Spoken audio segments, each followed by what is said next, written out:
Hello दोस्तों, मैं किफन स्वागत करता हूं आपका द फिबिल पॉइंट इंदौर के इस प्लेटफॉर्म पर।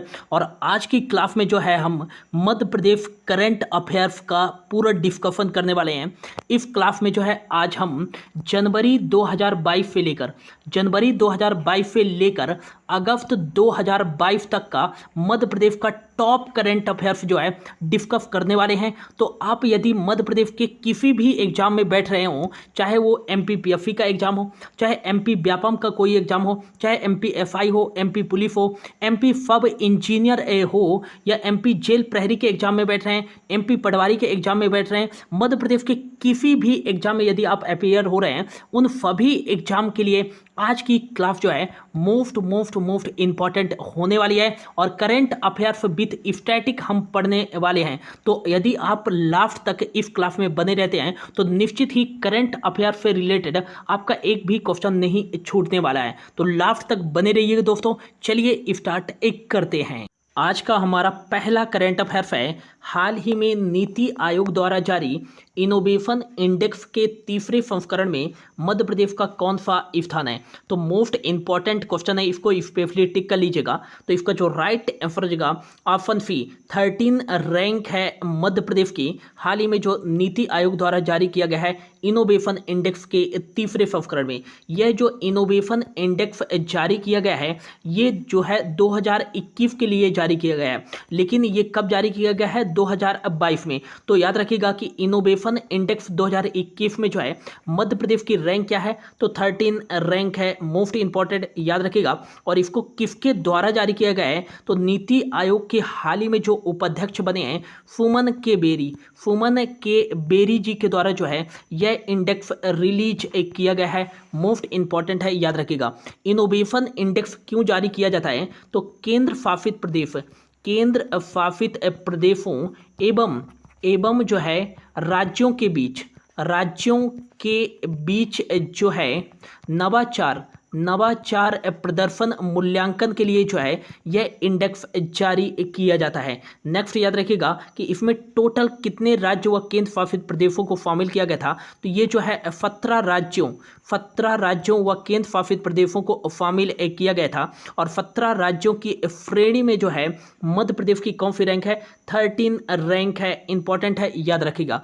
अगला याद रखिएगा कि हाल ही में जो है नीति आयोग द्वारा जारी इनोवेशन इंडेक्स में पहला स्थान पर कौन सा राज्य है, तो याद रखिएगा कर्नाटक इनोवेशन इंडेक्स 2021 में फर्स्ट रैंक पे है। नेक्स्ट याद रखिएगा सेकंड रैंक पे कौन सा राज्य है, तो याद रखिएगा तेलंगाना जो है इनोवेशन इंडेक्स 2021 के तीसरे संस्करण में सेकंड रैंक पे है।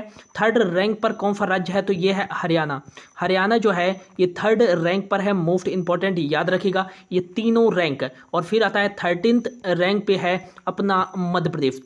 अगला यदि पूछा जाए कि हाल ही में जो नीति आयोग द्वारा जारी किया गया है इनोवेशन इंडेक्स के जो है तीसरे संस्करण में पूर्वोत्तर राज्यों में फर्स्ट रैंक पर कौन है, तो याद रखिएगा इनोवेशन इंडेक्स के तीसरे संस्करण 2021 में जो है पूर्वोत्तर राज्यों में पहले नंबर पे है मणिपुर।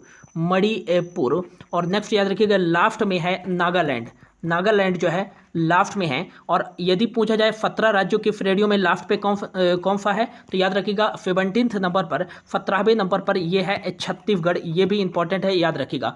और अगला यदि पूछा जाए कि इनोवेशन इंडेक्स 2021 के तीसरे संस्करण में कौन सा केंद्र शासित प्रदेश टॉप पे है, तो इसका जो राइट आंसर देगा चंडीगढ़ जो है टॉप पे है। और लास्ट पे कौन सा है, तो याद रखिएगा लास्ट पे है लद्दाख केंद्र शासित प्रदेश इनोवेशन इंडेक्स 2021 के तीसरे संस्करण में। ये इंपॉर्टेंट है, याद रखिएगा। और यह इंडेक्स जो है नीति आयोग के द्वारा जारी किया गया है। तो नीति आयोग से याद रखिएगा काफी बार एग्जाम में यहां से क्वेश्चन पूछ लिया जाता है। तो इसका फुल फॉर्म क्या हो जाएगा, तो नेशनल इंस्टीट्यूशन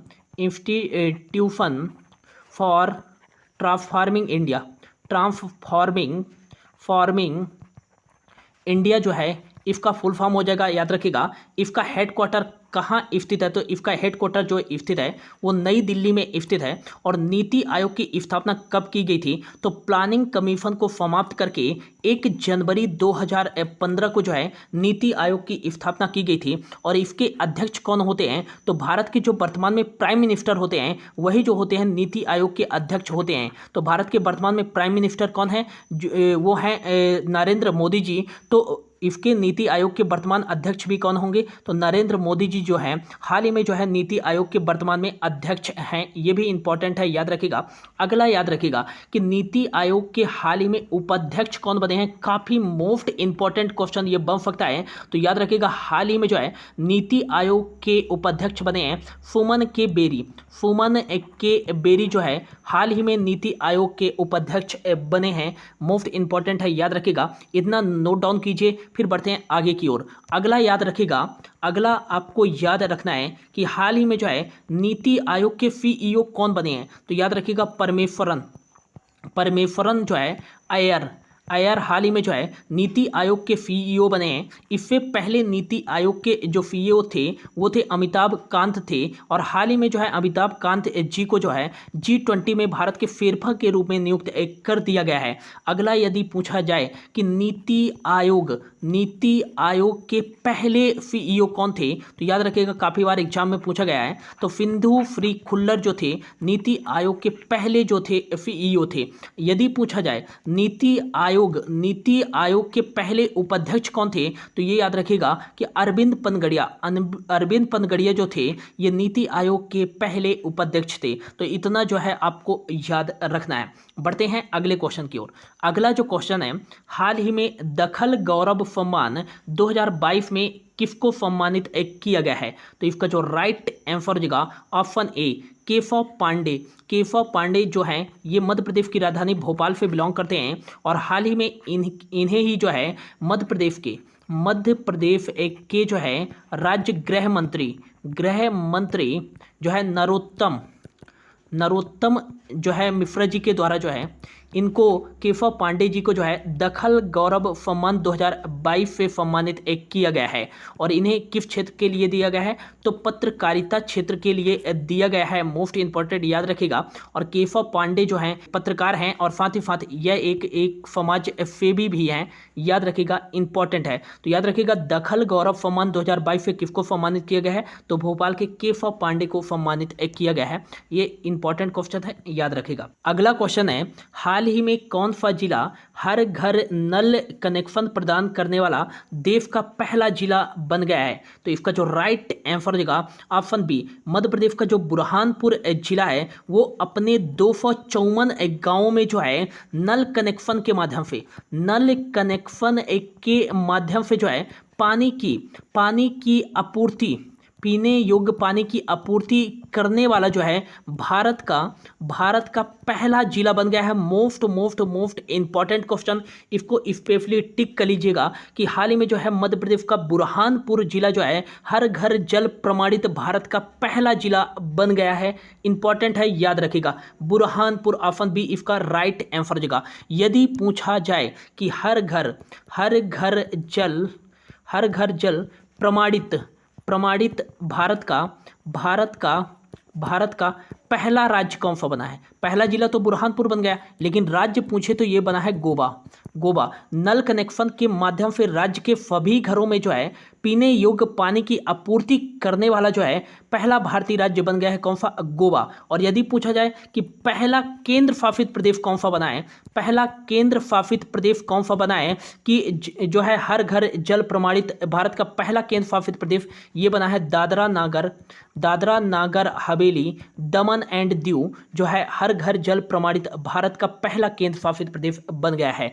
अगला याद रखिएगा कि हर घर जल मिशन की शुरुआत जो है 2019 में की गई थी। और इसका मुख्य उद्देश्य था कि देश के जो ग्रामीण क्षेत्र हैं जहां पानी की कमी है उस ग्रामीण क्षेत्रों के हर घर में जो है पीने योग्य पानी नल के माध्यम से उपलब्ध कराने के लिए जो है यह हर घर जल मिशन की शुरुआत 2019 में की गई थी और इसका मुख्य लक्ष्य जो है 2024 तक देश के सभी ग्रामीण घरों में जो है नल कनेक्शन के माध्यम से पानी उपलब्ध कराना इसका मुख्य उद्देश्य है। बढ़ते हैं अगले क्वेश्चन की ओर। अगला जो क्वेश्चन है, हाल ही में खेलो इंडिया यूथ गेम के चौथे संस्करण 2021 में मध्य प्रदेश की टीम ने कुल कितने पदक जीते हैं? तो इसका जो राइट आंसर हो जाएगा खेलो इंडिया यूथ गेम के 2021 के चौथे संस्करण में जो है मध्य प्रदेश राज्य की टीम ने जो है टोटल 38 मेडल जीते हैं और 38 मेडल के साथ जो है मेडल टैली में मध्य प्रदेश राज्य की टीम 8th रैंक पर है, ये आपको याद रखना है। अच्छा 2021 यहाँ पर लिखा है तो याद रखिएगा कि ये कोविड-19 के कारण 2021 में होने वाला था, लेकिन कोविड-19 के कारण यह जो है स्थगित कर दिया गया था, लेकिन 2021 के नाम से ही इसका आयोजन 2022 में किया गया है। लेकिन याद रखिएगा कि जो खेलो इंडिया यूथ गेम है, खेलो इंडिया यूथ गेम का चौथा संस्करण जो कि 2021 के नाम से आयोजित किया गया है, ये कहाँ आयोजित किया गया है? तो याद रखिएगा पंचकुला हरियाणा में आयोजित किया गया है खेलो इंडिया यूथ गेम का चौथा संस्करण। मोस्ट इंपॉर्टेंट मोस्ट याद रखिएगा। और खेलो इंडिया यूथ गेम के चौथे संस्करण में जो है सर्वाधिक पदक किस राज्य की टीम ने जीता है? तो ये हरियाणा राज्य की टीम ने जीता है।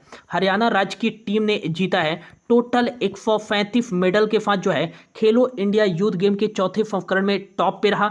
दूसरे नंबर पर कौन सा राज्य रहा? दूसरे नंबर पे रहा महाराष्ट्र राज्य की टीम ने जो है टोटल 125 मेडल जीते और 125 मेडल के साथ जो है महाराष्ट्र राज्य की टीम जो है खेलो इंडिया यूथ गेम के चौथे संस्करण के मेडल टैली में दूसरे रैंक पर रही। और तीसरे नंबर पर कौन से राज्य की टीम रही? तो याद रखिएगा कर्नाटक राज्य की टीम जो है 67 मेडल के साथ खेलो इंडिया यूथ गेम के चौथे संस्करण में जो है तीसरे रैंक पर रहा मेडल टैली में। और मध्य प्रदेश की बात करें तो मध्य प्रदेश जो है मेडल टैली में 8th रैंक पर रहा। मोस्ट इंपॉर्टेंट है। और अगला याद रखिएगा कि मध्य प्रदेश का स्पेशली करेंट अफेयर्स हम पढ़ रहे हैं तो मध्य प्रदेश से याद रखिएगा कि मध्य प्रदेश ने जो है खेलो इंडिया यूथ गेम में जो है कुल कितने मेडल जीते हैं? तो स्पेशली आपको याद रखना है कि 38 मेडल जीते हैं, जिनमें से 12 जो है गोल्ड मेडल है, 12 गोल्ड मेडल, और याद रखिएगा 11 जो है सिल्वर मेडल, और अगला आपको याद रखना है 15 जो है ये ब्रॉन्ज मेडल इन्होंने जीता है मध्य प्रदेश राज्य की टीम ने। अगला यदि पूछा जाए कि मलखंभ जो कि मध्य प्रदेश का राज्य की खेल है, मलखंभ में जो है मध्य प्रदेश राज्य की टीम ने सर्वाधिक मेडल जीते हैं। टोटल 12 पदक, 38 में से 12 पदक जो है ओनली मलखंभ में जीता गया है मध्य प्रदेश राज्य की टीम के द्वारा, जिनमें से जो है 5 जो है गोल्ड मेडल है ओनली मलखंभ में। और इस वर्ष जो है खेलो इंडिया यूथ गेम के जो है 2021 के चौथे संस्करण में मलखंभ को जो है पहली बार शामिल किया गया था। और पूरा ऑल ओवर देखें कि मलखंभ खेल में जो है सर्वाधिक पदक जीतने वाला कौन सा राज्य की टीम है? तो याद रखिएगा मध्य प्रदेश राज्य की ही टीम है। तो मलखंभ खेल की ओनली बात करें तो मलखंभ में जो है चैंपियन कौन सा राज्य है? तो याद रखिएगा मध्य प्रदेश राज्य है। अगला बात करें खेलो इंडिया यूथ गेम, खेलो इंडिया यूथ गेम का पहला संस्करण कहाँ आयोजित किया गया था? तो याद रखिएगा खेलो इंडिया यूथ गेम का पहला संस्करण जो है 2018 में आयोजित किया गया था। कहाँ आयोजित किया गया था? तो ये आयोजित किया गया था दिल्ली में। ये मोस्ट इंपॉर्टेंट क्वेश्चन पूछा जा सकता है, स्पेशली टिक कर लीजिएगा। अगला याद रखिएगा खेलो इंडिया यूथ गेम का दूसरा संस्करण 2019 में कहाँ आयोजित किया गया था? तो ये आपको याद रखना है पुणे में आयोजित किया गया था, पुणे महाराष्ट्र में आयोजित किया गया था खेलो इंडिया यूथ गेम का दूसरा संस्करण। यदि पूछा जाए खेलो इंडिया यूथ गेम का तीसरा संस्करण 2020 में कहाँ आयोजित किया गया था? तो ये आयोजित किया गया था गुवाहाटी में आयोजित किया गया था। गुवाहाटी असम में स्थित है और असम का जो है लार्जेस्ट सिटी भी है गुवाहाटी। तो 2020 का 3rd नंबर का खेलो इंडिया यूथ गेम का आयोजन जो है कहाँ किया गया था? गुवाहाटी असम में किया गया था। और यदि पूछा जाए खेलो इंडिया यूथ गेम का चौथा संस्करण कहां आयोजित किया गया था? तो याद रखिएगा कि 2021 का चौथा संस्करण जो है ये कहां आयोजित किया गया था? तो याद रखिएगा कि हरियाणा के पंचकुला में जो है आयोजित एक किया गया था। और मोस्ट इंपॉर्टेंट अगला जो मैं बताने वाला हूं कि खेलो इंडिया यूथ गेम का 5वां संस्करण कहां आयोजित किया जाएगा 2022 का। तो ये याद रखिएगा दोस्तों, स्पेशली टिक कर लीजिए इस क्वेश्चन को कि खेलो इंडिया यूथ गेम का 5वां संस्करण 2022 में आयोजित एक किया जाएगा कहां, मध्य प्रदेश की राजधानी भोपाल में आयोजित किया जाएगा। स्पेशली इस क्वेश्चन को टिक कर लीजिए। फिर से मैं रिपीट करता हूं कि जो है खेलो इंडिया यूथ गेम का 5वां संस्करण 2022 में कहां आयोजित किया जाएगा, तो ये मध्य प्रदेश की राजधानी भोपाल में आयोजित किया जाएगा। तो खेलो इंडिया यूथ गेम का पहला संस्करण दिल्ली में आयोजित किया गया था 2018 में, दूसरा संस्करण 2019 के पुणे में आयोजित किया गया था, तीसरा संस्करण 2020 का गुवाहाटी असम में आयोजित किया गया था और फोर्थ नंबर का संस्करण पंचकुला हरियाणा में आयोजित किया गया है। और अगला याद रखिएगा 5th नंबर का खेलो इंडिया यूथ गेम का जो है 5वां संस्करण ये मध्य प्रदेश की राजधानी भोपाल में आयोजित किया जाएगा। इतना आपको याद रखना है, ठीक है ना। बढ़ते हैं अगले क्वेश्चन की ओर। अगला जो क्वेश्चन है, हाल ही में दुनिया का सबसे बड़ा तैरता हुआ सौर ऊर्जा संयंत्र कहां बनाया जा रहा है। तो इसका जो राइट आंसर हो जाएगा मध्य प्रदेश, ऑप्शन डी हो जाएगा इसका राइट आंसर। हाल ही में जो है दुनिया का लार्जेस्ट फ्लोटिंग जो है सोलर प्लांट कहाँ बनाया जा रहा है, तो याद रखिएगा मध्य प्रदेश के खंडवा जिले, मध्य प्रदेश के खंडवा जिले के ओंकारेश्वर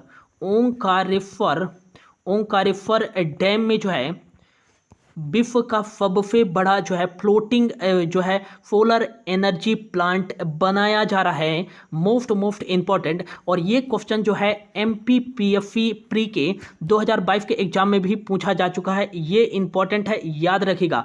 अगला आपको याद रखना है कि ये जो वर्ल्ड का largest floating solar energy plant बनाया जा रहा है मध्य प्रदेश के खंडवा जिले में, ये कितने मेगावाट का बनाया जा रहा है, तो ये 600 मेगावाट का बनाया जा रहा है। और ये जो है 2022-23 के लास्ट में जो है ये चालू हो जाएगा। और नेक्स्ट याद रखिएगा इसको कितनी लागत राशि से बनाया जा रहा है, तो इसको जो है याद रखिएगा कि 3,000 करोड़ रुपए की लागत राशि से बनाया जा रहा है विश्व का सबसे बड़ा तैरता हुआ सौर ऊर्जा संयंत्र। इंपॉर्टेंट है, याद रखिएगा। और इस जो है सौर ऊर्जा संयंत्र से बन जाने से जो है खंडवा जो है मध्य प्रदेश का एकमात्र ऐसा जिला होगा जहां से जो है 4,000 मेगावाट जो है बिजली का उत्पादन किया जाएगा। खंडवा ऐसा एकमात्र जिला होगा मध्य प्रदेश का।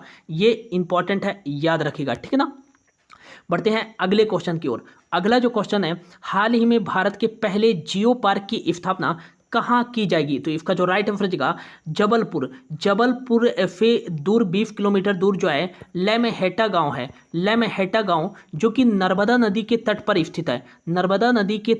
स्थित है। और जबलपुर के लेमहेटा गांव में ही जो है भारत का पहला जियो पार्क बनाया जाएगा। ये आपको याद रखना है, मोस्ट इंपॉर्टेंट है। अगला आपको याद रखना है कि इसके लिए जो है कितने जो है करोड़ रुपए की मंजूरी दी गई है, मतलब इसको कितनी लागत राशि से बनाया जाएगा, तो 35 करोड़ रुपए की लागत राशि से बनाया जाएगा भारत का पहला जियो पार्क। ये इंपॉर्टेंट है, याद रखिएगा। अगला याद रखिएगा जबलपुर जो है नर्मदा नदी के तट पर स्थित है, इसे मार्बल सिटी के नाम से भी जाना जाता है। और याद रखिएगा मध्य प्रदेश का उच्च न्यायालय का जो है हेडक्वार्टर कहाँ स्थित है, तो मध्य प्रदेश का उच्च न्यायालय जो है ये जबलपुर में ही स्थित है। और इसके 2 खंडपीठ हैं, एक खंडपीठ कहाँ है, इंदौर में, और दूसरा खंडपीठ है ग्वालियर में। ये भी आपको याद रखना है, ठीक है ना। अगला क्वेश्चन है, हाल ही में मध्य प्रदेश के कितने आर्द्र भूमि को रामसर साइट में शामिल किया गया है, तो इसका जो राइट आंसर हो जाएगा हाल ही में जो है मध्य प्रदेश के 3 जो है आर्द्र भूमियों को जो है रामसर साइट में शामिल किया गया है। इससे पहले मध्य प्रदेश में जो है एक ही रामसर साइट हुआ करता था, कौन सा, भोज वेटलैंड्स जो कि भोपाल में स्थित है। ये मध्य प्रदेश का इकलौता रामसर साइट था, लेकिन अब हाल ही में जो है मध्य प्रदेश के 3 और आर्द्र भूमियों को जो है रामसर साइट में शामिल कर लिया गया है। तो पूछा जा सकता है क्वेश्चन में कि अब वर्तमान में मध्य प्रदेश में टोटल मतलब कुल कितने जो है रामसर साइट हैं। तो याद रखिएगा इसका राइट आंसर जो 4 4 जो है मध्य प्रदेश में वर्तमान में रामसर फाइड है। और यदि पूछा जाए कि भारत में वर्तमान में कुल कितने रामसर फाइड हैं, तो याद रखिएगा भारत में वर्तमान में जो टोटल रामसर फाइडों की संख्या है वो है 75। 2022 में जो है अभी जो है कह सकते हैं मई तक जो थे भारत में टोटल रामसर फाइडों की संख्या ये थी 49। फिर जो है 5 और ऐड किए गए, फिर 54 हो गए, 54 से 10 और ऐड किए गए तो 64 हुए, और 64 से फिर लास्ट में 11 और ऐड किए गए, तो अब वर्तमान में जो है भारत में रामसर फाइडों की संख्या 75 हो गई है। अगला आपको याद रखना है कि मध्य प्रदेश में कौन कौन से जो है रामसर फाइड है। तो पहला तो आपको याद रखना है भोज वेटलैंड्स ये कहाँ स्थित है, तो ये भोपाल में स्थित है। ये मध्य प्रदेश का जो था इससे पहले इकलौता जो था रामसर फाइड था। दूसरा जो मध्य प्रदेश की आर्द्रभूमि जो है रामसर फाइड में शामिल किया गया है यह है फांक फागर झील। ये कहाँ स्थित है दोस्तों, तो ये स्थित है शिवपुरी के माधव राष्ट्रीय उद्यान में। तो क्वेश्चन पूछा जा सकता है कि हाल ही में जो है मध्य प्रदेश के फांक फागर झील को रामसर फाइड में शामिल किया गया है, ये किस जिले में स्थित है, तो ये याद रखिएगा कि शिवपुरी जिले में स्थित है। स्टैटिक के तौर पर जो है ये क्वेश्चन पूछा जा सकता है। और क्वेश्चन ये भी पूछा जा सकता है कि माधव राष्ट्रीय उद्यान कहाँ स्थित है, तो ये शिवपुरी में ही स्थित है, क्योंकि ये जो था चर्चित में था फांक फागर झील, जिसे हाल ही में जो है रामसर फाइड में शामिल किया गया है। और ये मध्य प्रदेश राज्य के किस जिले में स्थित है, शिवपुरी जिले में स्थित है। तीसरा याद रखिएगा फिरपुर आर्द्रभूमि जो है कहाँ स्थित है, तो याद रखिएगा फिरपुर आर्द्रभूमि जो है मध्य प्रदेश के इंदौर जिले में स्थित है, जिसे हाल ही में जो है मध्य प्रदेश के तीसरे आर्द्रभूमि के रूप में जो है रामसर फाइड में शामिल किया गया है। मोस्ट इंपॉर्टेंट है ये क्वेश्चन, तो इंपॉर्टेंट है, पूछा जा सकता है कि फिरपुर जो है वेटलैंड्स आर्द्रभूमि कहाँ स्थित है, तो ये मध्य प्रदेश के इंदौर जिले में स्थित है। अगला याद रखिएगा 4th नंबर का जो है रामसर फाइड में शामिल किया गया है मध्य प्रदेश का आर्द्रभूमि, वो कौन सा है, यशवंत सागर एक को जो है यह जो है आर्द्रभूमि चौथा आर्द्रभूमि है मध्य प्रदेश का, जिसे रामसर फाइड में शामिल किया गया है। और ये कहाँ स्थित है यशवंत सागर, तो ये इंदौर में स्थित है, इंदौर में। तो याद रखिएगा फिरपुर आर्द्रभूमि और यशवंत सागर ये दोनों को रामसर फाइड में शामिल किया गया है मध्य प्रदेश के, तो याद रखिएगा ये दोनों इंदौर में स्थित है। अगला याद रखिएगा फांक फागर झील ये कहाँ स्थित है, ये शिवपुरी के माधव राष्ट्रीय उद्यान में स्थित है। तो वर्तमान में जो है रामसर फाइडों की संख्या मध्य प्रदेश में कितनी है, 4 है, लेकिन कितने को शामिल किया गया है, 3 को शामिल किया गया है, ये आपको याद रखना है, ठीक है ना। अगला बात करें रामसर फाइड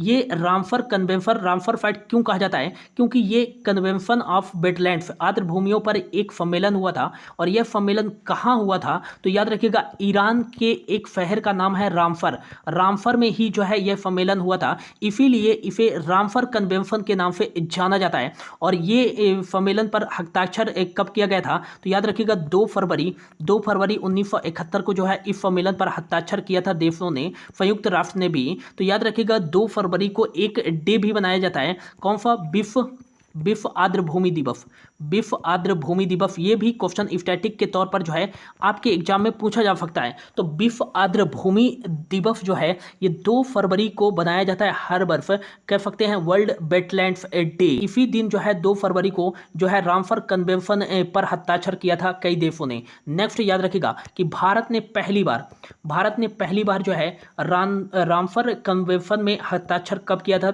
1982 में किया था। और याद रखिएगा रामसर फाइड में शामिल होने वाला पहला भारतीय स्थल कौन सा था, तो याद रखिएगा उड़ीसा का एक चिल्का झील और राजस्थान का केवलादेव नेशनल पार्क जो है ये रामसर फाइड में शामिल होने वाले भारत के पहले आर्द्रभूमि थे। मोस्ट इंपॉर्टेंट है, याद रखिएगा। और यदि पूछा जाए कि सर्वाधिक रामसर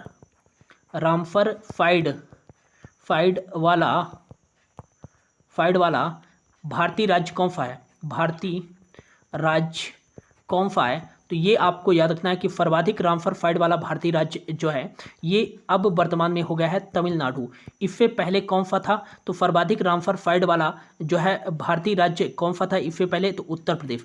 उत्तर प्रदेश में थे 10 रामसर फाइट, लेकिन अब जो है तमिलनाडु जो है सर्वाधिक रामसर फाइट वाला भारतीय राज्य बन गया है। यहाँ 14 आर्द्रभूमियों को जो है रामसर फाइट में शामिल किया गया है। अगला आपको याद रखना है कि भारत का सबसे छोटा रामसर फाइट कौन सा है?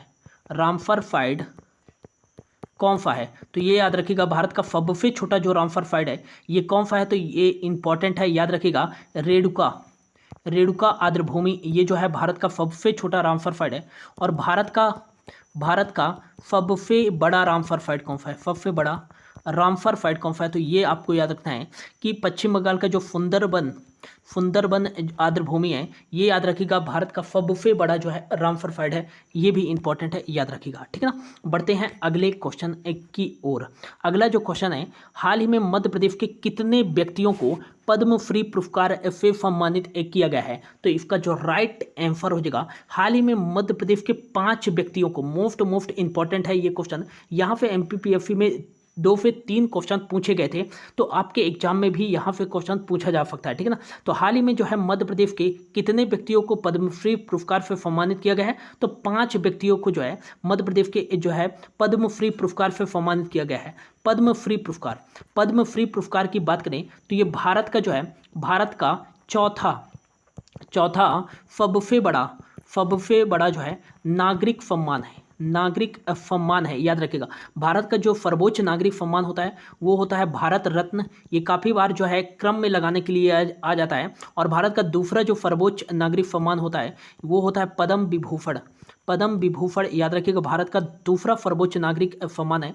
और भारत का तीसरा सर्वोच्च नागरिक सम्मान कौन सा है? तो याद रखिएगा पद्म भूषण जो है भारत का तीसरा सर्वोच्च नागरिक सम्मान है। और भारत का चौथा जो सर्वोच्च नागरिक सम्मान होता है वो कौन सा है? तो पद्म श्री जो है भारत का चौथा सबसे बड़ा नागरिक सम्मान है।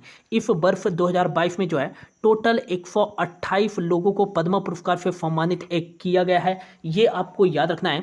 और मध्य प्रदेश के किन किन व्यक्तियों को जो है पद्म श्री पुरस्कार से सम्मानित किया गया है? तो 5 लोग हैं, जिनमें से पहले जो व्यक्ति हैं वो हैं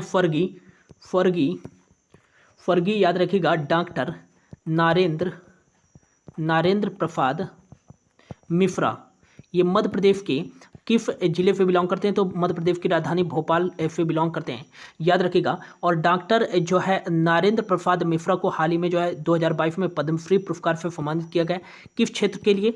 तो चिकित्सा क्षेत्र के लिए जब भोपाल में जो है मिथाइल एफोफाइनाइट गैस त्रदफी कांड हुआ था 1984 में, तो इनके गैस त्रदफी में जो है मरीजों के लिए उल्लेखनीय कार्य करने के लिए जो है चिकित्सा के क्षेत्र में इन्हें पद्मश्री पुरस्कार से सम्मानित किया गया है 2022 में।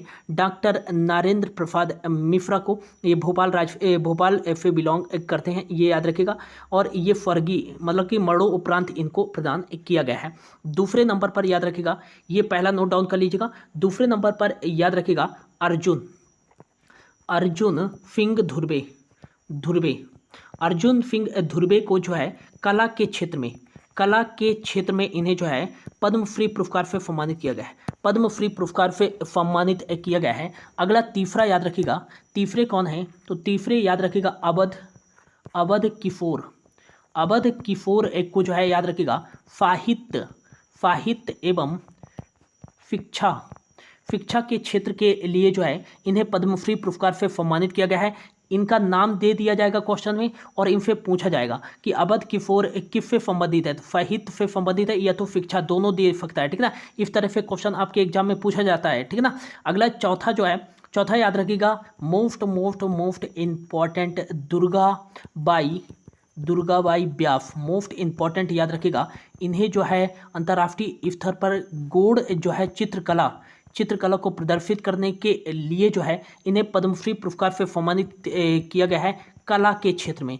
कला के क्षेत्र में, ये इंपॉर्टेंट है। और यही क्वेश्चन फेम टू फेम जो है ये MPPFE में आ गया था प्री में, ठीक है ना। करेंट अफेयर्स की दृष्टि से ये इंपॉर्टेंट है। और अगला याद रखिएगा 5वां जो है, ये क्वेश्चन भी जो है MPPFE में पूछा गया था। राम फहाय जो है किफोर, राम फहाय किफोर नहीं है, पांडे हैं। तो याद रखिएगा राम फहाय पांडे, मैं इसको अलग से लिख देता हूँ, राम फहाय पांडे, इन्हें भी जो है ये 5वें हैं, याद रखिएगा 5वें जो हैं इन्हें पद्मश्री पुरस्कार से सम्मानित किया गया है कला के क्षेत्र में। और इनको क्यों दिया गया है पद्मश्री पुरस्कार, तो जो राई नृत्य है ना, भारत का जो मध्य प्रदेश का राजकीय नृत्य है, कह सकते हैं राई नृत्य, याद रखिएगा राई नृत्य को अंतर्राष्ट्रीय स्तर पर जो है प्रतिष्ठा दिलाने के लिए जो है इन्हें राम फहाय पांडे को जो है पद्मश्री पुरस्कार से सम्मानित किया गया है कला के क्षेत्र में। ये इंपॉर्टेंट है, याद रखिएगा। एक बार फिर से रिवाइज करा देता हूँ आपको। पहला याद रखिएगा नरेंद्र प्रसाद मिश्रा, चिकित्सा के क्षेत्र में पद्मश्री पुरस्कार से सम्मानित किया गया है। अगला याद रखिएगा अर्जुन सिंह धुर्वे को जो है याद रखिएगा कला के क्षेत्र में पद्मश्री पुरस्कार से सम्मानित किया गया है। अगला याद रखिएगा अवध किशोर को जो है साहित्य और शिक्षा के क्षेत्र में जो है पद्मश्री पुरस्कार से सम्मानित किया गया। अगला याद रखिएगा राम फहाय पांडे को कला के क्षेत्र में जो है राई नृत्य को अंतर्राष्ट्रीय स्तर पर ख्याति प्रतिष्ठा दिलाने के लिए इन्हें पद्मश्री पुरस्कार से सम्मानित किया गया। अगला याद रखिएगा दुर्गाबाई व्यास को जो है गौड़ लोक कला चित्रकारी के लिए जो है इन्हें पद्मश्री पुरस्कार से सम्मानित किया गया है कला के क्षेत्र में। ये इंपॉर्टेंट है, याद रखिएगा, ठीक है ना। अगला जो क्वेश्चन है, हाल ही में मध्य प्रदेश के होशंगाबाद जिले का नाम बदलकर क्या रखा गया है, तो इसका जो राइट आंसर हो जाएगा ऑप्शन बी नर्मदापुरम। हाल ही में जो है होशंगाबाद जिले का नाम बदलकर जो है नर्मदापुरम कर दिया गया है। ये इंपॉर्टेंट है, याद रखिएगा। और हाल ही में जो है एक और जिले का नाम शिवपुरी का नाम बदलकर जो है कुंडेश्वर धाम कर दिया गया है। ये भी इंपॉर्टेंट है, 3 स्थानों का नाम चेंज किया गया है। अगला याद रखिएगा हाल ही में जो है बबई नामक स्थान का नाम बदल करके माखन नगर कर दिया गया है। माखन नगर जो है कर दिया गया है। और अगला याद रखिएगा कि हाल ही में जो है पाताल पानी रेलवे स्टेशन का नाम बदल करके टाड्या मामा के नाम पर एक कर दिया गया है। ये इंपॉर्टेंट है, याद रखिएगा कि हाल ही में जो है होशंगाबाद जिले का नाम बदलकर नर्मदापुरम कर दिया गया है। शिवपुरी जिले का नाम बदलकर कुंडेश्वर धाम कर दिया गया है। और बबई नामक स्थान का नाम बदलकर जो है माखन नगर कर दिया गया। पाताल पानी रेलवे स्टेशन का नाम बदल करके टाड्या मामा के नाम पर रखा गया है। इंपॉर्टेंट है, यदि कोई भी मध्य प्रदेश राज्य सरकार के द्वारा किसी भी रेलवे स्टेशन का किसी भी गांव का कोई भी स्थान का यदि नाम चेंज करना चाहती है, नाम परिवर्तित करना चाहती है, तो उसे जो है केंद्र के जो है गृह मंत्रालय से NOC लेना अनिवार्य है। याद रखिएगा, गवर्नमेंट जो है राज्य की गवर्नमेंट अपने से जो है नाम चेंज नहीं कर सकती है, वो पहले जो है उसको NOC प्राप्त करना होगा। तो ये अनिवार्य रूप से जो है जरूरी है, ठीक है ना। अगला क्वेश्चन जो है हमारा, हाल ही में किस राज्य की टीम ने जो है रणजी ट्रॉफी के इतिहास में पहली बार जो है रणजी ट्रॉफी 2021-22 का खिताब जीता है, तो इसका जो राइट आंसर हो जाएगा, हाल ही में मध्य प्रदेश राज्य की टीम ने जो है रणजी ट्रॉफी के इतिहास में जो है पहली बार रणजी ट्रॉफी का खिताब जीता है। तो इसका जो राइट आंसर हो जाएगा हाल ही में जो है ऑप्शन सी, मध्य प्रदेश राज्य की टीम ने रणजी ट्रॉफी 2021-22 का खिताब जीता है। नेक्स्ट आपको याद रखना है कि मध्य प्रदेश राज्य की टीम ने जो है किस राज्य की टीम को हराकर यह जो है रणजी ट्रॉफी 2021-22 का खिताब जीता है, तो याद रखिएगा यह जो है महाराष्ट्र राज्य की मुंबई टीम को जो है 6 विकेट से हराकर रणजी ट्रॉफी का खिताब जीता है मध्य प्रदेश राज्य की टीम ने। इस वर्ष जो है रणजी ट्रॉफी का कौन सा संस्करण आयोजित किया गया, तो 87वां नंबर का संस्करण आयोजित किया गया। और इस मैच का जो फाइनल मैच खेला गया था, ये कहाँ खेला गया था, तो बेंगलोर के जो है M चिन्नास्वामी स्टेडियम, बेंगलोर के, याद रखिएगा रणजी ट्रॉफी, फिर से मैं लिख देता हूँ, रणजी ट्रॉफी का 87वां संस्करण 2021-22 में आयोजित किया गया। इसका फाइनल मैच कहाँ खेला गया था, तो बेंगलोर के M चिन्नास्वामी स्टेडियम है। एम चिन्नास्वामी स्टेडियम में ये आयोजित किया गया था। इसमें विजेता टीम कौन सी थी? तो याद रखिएगा मध्य प्रदेश थी, मध्य प्रदेश थी। उप विजेता टीम कौन सी थी? तो उप विजेता टीम थी, याद रखिएगा कौन सी टीम? ये मुंबई थी, मुंबई थी, याद रखिएगा। और इसमें मोस्ट रन किसके थे? तो मोस्ट रन थे मुंबई के एक प्लेयर हैं सरफराज खान, सरफराज खान 982 रन के साथ जो है मोस्ट रन थे इस रणजी ट्रॉफी के 87वां संस्करण में। और इसमें मोस्ट विकेट किसने लिए थे? तो मुंबई के ही एक बॉलर हैं फैम्स मुल्लानी ने 45 विकेट लिए थे। अगला याद रखिएगा कि जो है रणजी ट्रॉफी के फाइनल में जो है मैन ऑफ द मैच का पुरस्कार किसको दिया गया? मैन ऑफ द मैच का पुरस्कार किसे दिया गया? कह सकते हैं man of the final match का पुरस्कार किसको दिया गया? तो ये मध्य प्रदेश के शुभम शर्मा को दिया गया, शुभम शर्मा को दिया गया। और याद रखिएगा प्लेयर ऑफ सीरीज का पुरस्कार किसको दिया गया? तो ये दिया गया सरफराज खान को, सरफराज खान को। ये भी इंपॉर्टेंट है, याद रखिएगा। अगला आपको याद रखना है कि मध्य प्रदेश राज्य की जो है टीम के कप्तान कौन थे? तो कप्तान कौन थे? तो याद रखिएगा कि आदित्य श्रीवास्तव, आदित्य श्रीवास्तव।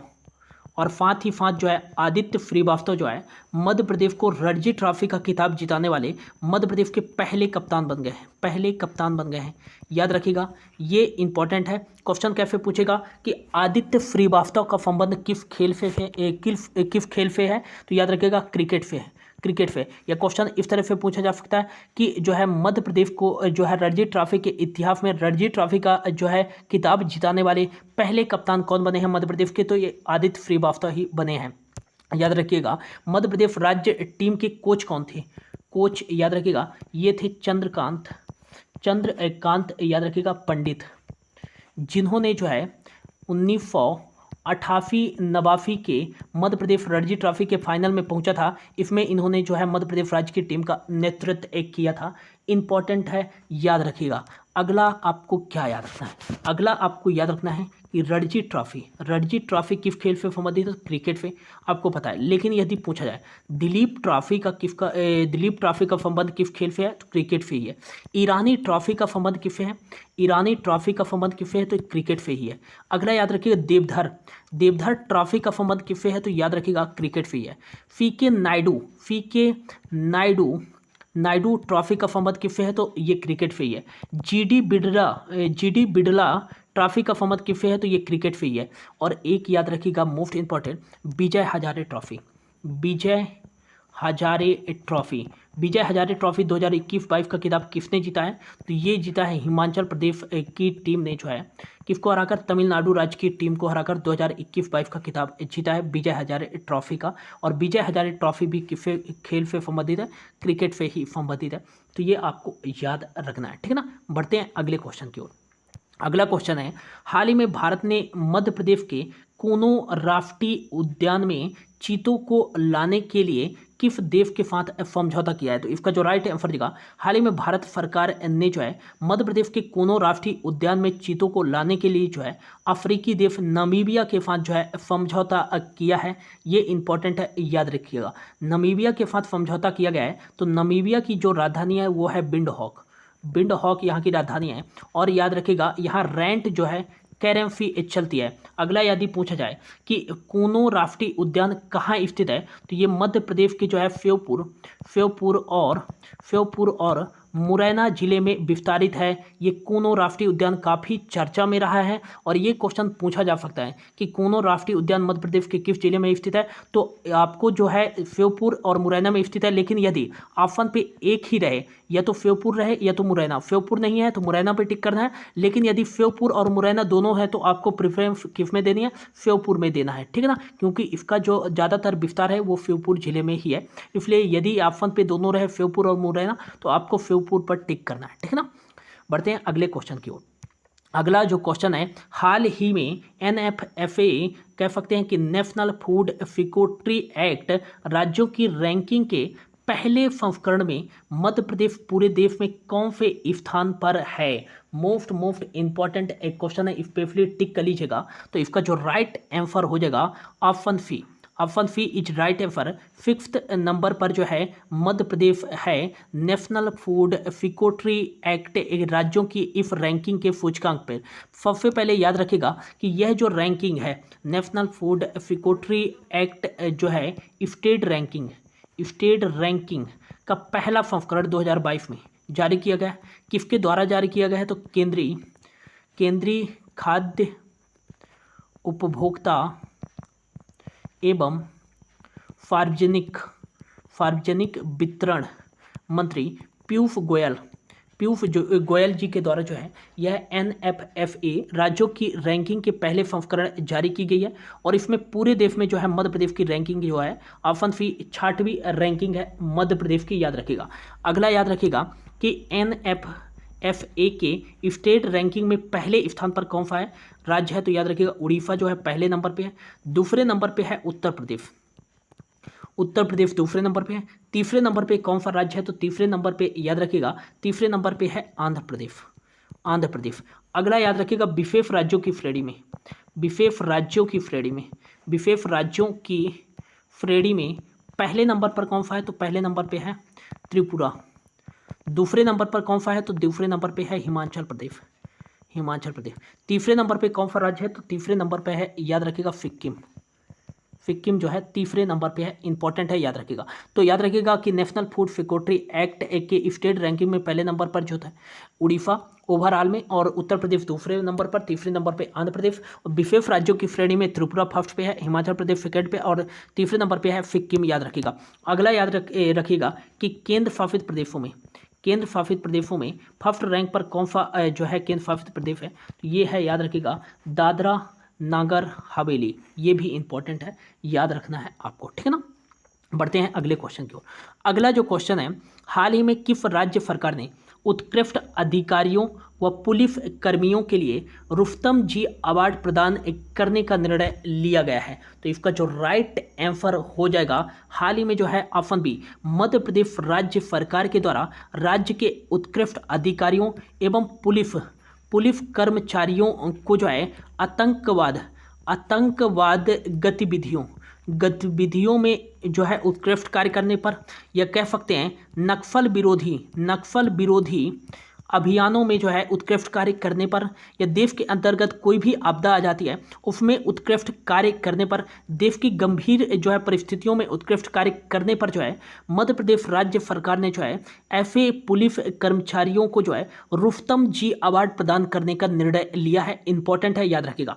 क्वेश्चन पहला कैसे पूछा जाएगा कि रुस्तम जी अवार्ड किसको प्रदान किया जाएगा? तो पुलिस कर्मचारियों को प्रदान किया जाएगा, ये याद रखिएगा। किस राज्य सरकार के द्वारा जो है यह प्रदान करने का निर्णय लिया गया है? तो मध्य प्रदेश राज्य सरकार के द्वारा जो है रुस्तम जी अवार्ड प्रदान करने का निर्णय लिया गया है। यह जो पुरस्कार है दोस्तों 61 लोगों को दिया जाएगा और 3 श्रेणियों में दिया जाएगा। और इस पुरस्कार को दिए जाने की घोषणा किसके द्वारा की गई है? तो मध्य प्रदेश के जो गृह मंत्री कह सकते हैं डॉक्टर नरोत्तम मिश्रा जी के द्वारा जो है यह पुरस्कार दिए जाने की घोषणा की गई है। और 3 श्रेणियों में जो है यह पुरस्कार दिया जाएगा। पहली श्रेणी को जो है कहा गया है परम विशिष्ट श्रेणी। दूसरी श्रेणी को कहा गया है अति विशिष्ट श्रेणी, याद रखिएगा। तीसरी श्रेणी को कहा गया है विशिष्ट श्रेणी, याद रखिएगा। परम विशिष्ट श्रेणी के तहत जो है 5 लोगों को सम्मानित किया जाएगा। टोटल 61 में से 5 लोगों को जो है परम विशिष्ट श्रेणी के तहत सम्मानित किया जाएगा। इनको 5 लाख रुपए का जो है पुरस्कार प्रदान किया जाएगा परम विशिष्ट श्रेणी के तहत, जो रुस्तम जी अवार्ड का पहला जो है परम विशिष्ट श्रेणी है।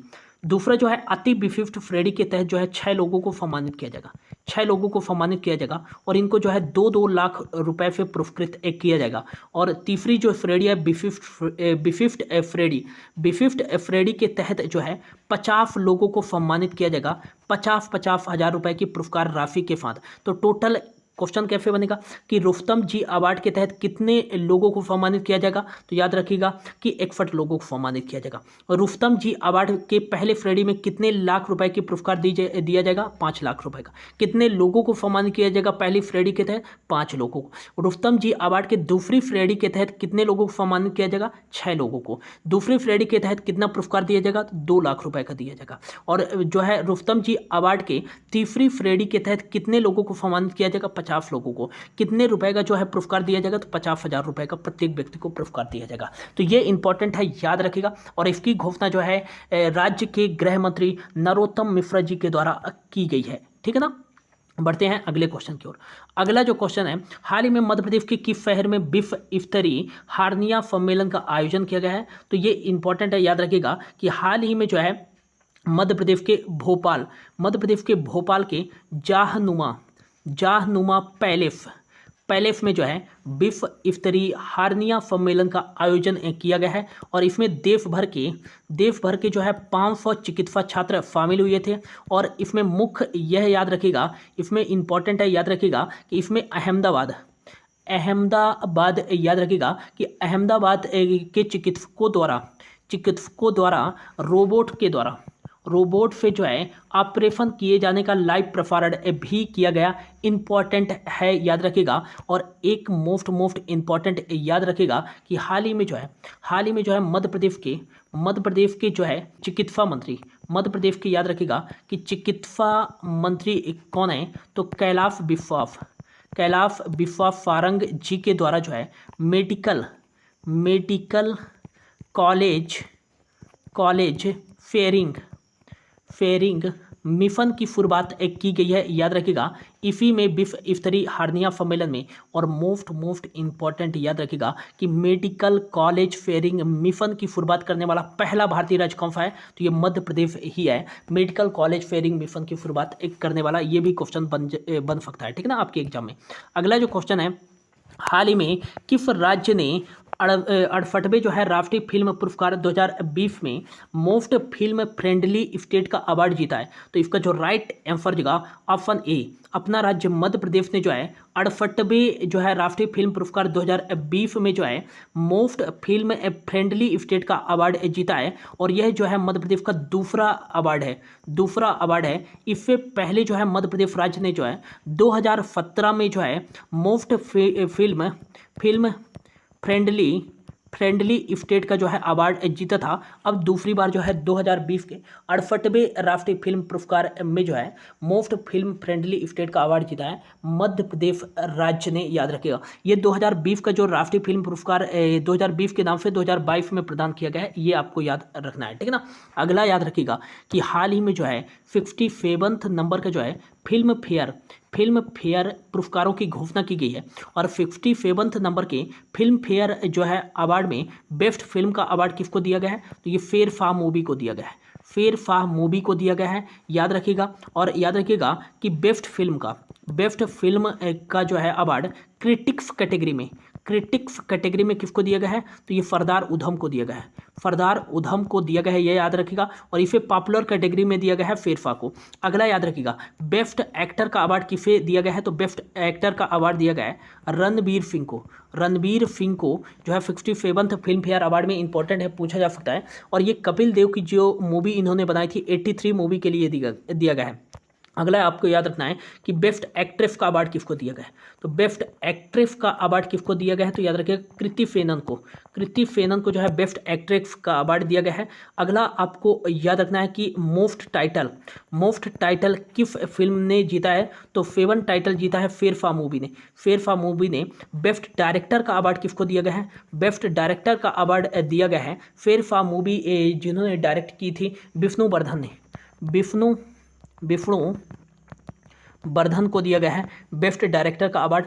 अगला आपको याद रखना है कि बेस्ट एक्टर का अवार्ड क्रिटिक्स कैटेगरी में विक्की कौशल को दिया गया है, और बेस्ट एक्ट्रेस का अवार्ड क्रिटिक्स कैटेगरी में जो है विद्या बालन को दिया गया है। पहली बार जो है फिल्म फेयर अवार्ड की घोषणा जो है यह प्रदान किया गया था टाइम्स ग्रुप के फिल्म फेयर जो है कह सकते हैं पत्रिका के द्वारा 1954 में। ये भी आपको याद रखना है, ठीक है। अगला क्वेश्चन है, हाल ही में चर्चित फ्री फिंगाजी ताप विद्युत केंद्र कहाँ स्थित है? तो इसका जो राइट आंसर होगा ऑप्शन डी, खंडवा जिले में स्थित है फ्री फिंगाजी ताप विद्युत केंद्र। इंपॉर्टेंट है, पूछा जा सकता है आपके एग्जाम में, तो याद रखिएगा क्यों चर्चा में रहा। तो याद रखिएगा कि जो फ्री फिंगाजी ताप विद्युत केंद्र का यूनिट क्रमांक 4 है, यूनिट क्रमांक 4 पे जो है लगातार 100 दिनों तक जो है 660 मेगावाट जो है बिजली उत्पादन करने का रिकॉर्ड बनाया गया है। और हाल ही में जो है यह ताप विद्युत केंद्र चर्चा में रहा इसी के कारण है। तो याद रखिएगा कि फ्री फिंगाजी ताप विद्युत केंद्र कहाँ स्थित है? तो ये खंडवा जिले में स्थित है। अगला क्वेश्चन है, हाल ही में मध्य प्रदेश सरकार के द्वारा पहली यूथ महापंचायत का आयोजन कहाँ किया गया है? तो इसका जो राइट आंसर हो जाएगा भोपाल। मध्य प्रदेश की राजधानी भोपाल में जो है मध्य प्रदेश सरकार के द्वारा पहली यूथ महापंचायत का आयोजन किया गया। और ये जो पहली यूथ महापंचायत का आयोजन किया गया है, ये जो है चंद्रशेखर आज़ाद जी के जो है 116वीं जयंती के अवसर पर जो है मध्य प्रदेश राज्य की पहली यूथ महापंचायत का आयोजन किया गया है। इसमें मध्य प्रदेश के विभिन्न जिलों के युवाओं ने जो है ऑनलाइन अपनी सहभागिता दर्ज कराई इस पहली यूथ महापंचायत में। तो क्वेश्चन पूछा जा सकता है कि हाल ही में जो है चंद्रशेखर आज़ाद जी की जो है कौन सी जो है जयंती बनाई गई है? तो 116वीं जयंती बनाई गई है। और ये जो है पहली यूथ महापंचायत का आयोजन कहाँ किया गया है? तो ये मध्य प्रदेश की राजधानी भोपाल में किया गया है, ठीक है ना। अगला क्वेश्चन है, हाल ही में मध्य प्रदेश राज्य सरकार ने किस जिले में कर्मा झीरी अभयारण्य का गठन किया है? तो इसका जो राइट आंसर हो जाएगा, हाल ही में जो है मध्य प्रदेश राज्य सरकार ने सिवनी जिले में जो है ये कर्मा झीरी जो है नए अभयारण्य का जो है गठन किया गया है। मोस्ट इंपॉर्टेंट क्वेश्चन ये पूछा जा सकता है कि कर्मा झीरी जो अभयारण्य है वो किस जिले में स्थित है मध्य प्रदेश के? तो ये सिवनी जिले में स्थित है। लगभग जो है 450 हेक्टेयर भूमि पर फैला हुआ है, याद रखिएगा। तो ये कर्मा झीरी जो है नए अभयारण्य के गठन किया गया है मध्य प्रदेश राज्य सरकार के द्वारा सिवनी जिले में, ठीक है ना। अगला क्वेश्चन है, हाल ही में मध्य प्रदेश का पहला फ्लावर बैंक कहाँ बनाया गया है? तो इसका जो राइट आंसर देगा, हाल ही में जो मध्य प्रदेश का पहला फ्लावर बैंक बनाया गया है ये भोपाल की करोंद मंडी में जो है मध्य प्रदेश का पहला जो है एयर वेंटिलेटेड याद रखिएगा फ्लावर डोम इसे कहा जाता है, फ्लावर डोम बनाया गया है। याद रखिएगा ये फ्लावर बैंक क्यों बनाया गया है? तो जो भी जो है फूलों की खेती करने वाले एक किसान हैं, वो अपने फूलों को जो है यदि उनके फूलों का कम दाम मिल रहा है तो वो अपने फूलों का जो है उचित दाम पाने तक जो है अपने फूलों को जो है इस फ्लावर बैंक में रख सकते हैं। और वो जो बिचौलिए जो इनका फोफड़ करते हैं इन किसानों का, उससे भी बचा जा सकता है। और समय आने पर जो है यह अपने जो है फूलों का एक वाजिब दाम जो है प्राप्त कर सकते हैं। तो याद रखिएगा कि हाल ही में जो है मध्य प्रदेश का पहला फ्लावर बैंक या फ्लावर डोम जो बनाया गया है ये कहाँ बनाया गया है? ये भोपाल की कारोंद मंडी में जो है बनाया गया है। ये भी इंपॉर्टेंट है, याद रखिएगा, ठीक है ना।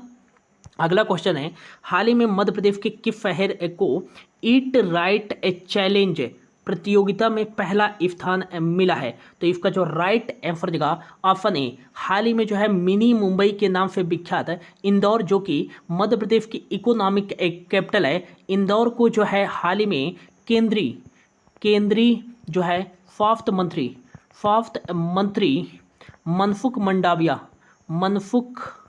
मंडाविया जी के द्वारा जो है ईट राइट चैलेंज प्रतियोगिता में जो है प्रथम पुरस्कार से सम्मानित किया गया है मध्य प्रदेश के जो है इंदौर सिटी को। इंपॉर्टेंट है, ईट राइट चैलेंज प्रतियोगिता में पहला स्थान जो है मध्य प्रदेश के इंदौर शहर को प्राप्त हुआ है, ये याद रखिएगा, ठीक है ना। अगला क्वेश्चन है, हाल ही में कौन सी राज्य की टीम ने खेलो इंडिया यूथ गेम 2022 में मलखंभ खेल में सर्वाधिक पदक जीते हैं? तो जैसा कि मैंने आपको बताया कि खेलो India youth game youth game के चौथे संस्करण जो कि 2021 के नाम से 2022 में आयोजित किया गया, इसमें मध्य प्रदेश राज्य की टीम ने जो है खेलो इंडिया यूथ गेम 2022 में मलखंभ खेल में जो है सर्वाधिक पदक जीते हैं। कितने? 12 पदक जीते हैं, जिनमें से 5 जो है गोल्ड मेडल हैं। ये भी आपको याद रखना है, ठीक ना। अगला क्वेश्चन है, हाल ही में कोयम्बटूर में आयोजित सीनियर एशियन पावर लिफ्टिंग प्रतियोगिता में किसने स्वर्ण पदक जीता है? तो इसका जो राइट आंसर जगह शैलेंद्र सेवालिया, मध्य प्रदेश के जो है ये खिलाड़ी हैं शैलेंद्र सेवालिया, जिन्होंने हाल ही में जो है कोयम्बटूर में आयोजित सीनियर एशियन पावर लिफ्टिंग प्रतियोगिता में जो है इन्होंने गोल्ड मेडल जीता है। वहीं बात करें तुषार कदम ने जो है एशियन पावर लिफ्टिंग प्रतियोगिता में जो है इन्होंने रजत पदक जीता है। और गोल्ड मेडल किसने जीता है? तो ये शैलेंद्र सेवालिया ने जीता है। तो क्वेश्चन पूछा जा सकता है कि शैलेंद्र सेवालिया या कि पूछा जा सकता है तुषार कदम किस खेल से संबंधित है? तो पावर लिफ्टिंग से संबंधित है, ठीक है ना। अगला क्वेश्चन है, हाल ही में मध्य प्रदेश की जो है सबसे युवा सरपंच कौन बने हैं? तो इसका जो राइट आंसर जगह ऑप्शन ए लच्छिका डाहंगर जो है ये मध्य प्रदेश की सबसे युवा सरपंच बन गई है। मोस्ट इंपॉर्टेंट है, याद रखिएगा। और ये कहाँ से बिलोंग करती हैं? तो ये याद रखिएगा उज्जैन जिले के जवाफिया ग्राम पंचायत की जो है ये सबसे युवा सरपंच बनी है। साथ ही साथ जो है मध्य प्रदेश की जो है सबसे युवा सरपंच बन गई हैं लच्छिका डांगर, जो मात्र की 21 वर्ष की एज है इनकी। ये भी आपको याद रखना है, ठीक है ना। अगला क्वेश्चन है, हाल ही में United states open karate championship में गोल्ड मेडल किसने जीता है? मोस्ट इंपॉर्टेंट क्वेश्चन है, ये आपको याद रखना है कि हाल ही में जो है यूनाइटेड स्टेट्स ओपन कराटे जो है चैंपियनशिप में गोल्ड मेडल किसने जीता है? तो याद रखिएगा भोपाल की हैं सुप्रिया जाटव ने जो है यूएस ओपन कराटे चैंपियनशिप में इन्होंने जो है गोल्ड मेडल जीता है। और एक याद रखिएगा कराटे मिक्स्ड याद रखिएगा इवेंट में स्वर्ण पदक जीतने वाली देश की पहली कराटे एथलीट बन गई हैं। कौन? सुप्रिया जाटव। मोस्ट इंपॉर्टेंट है।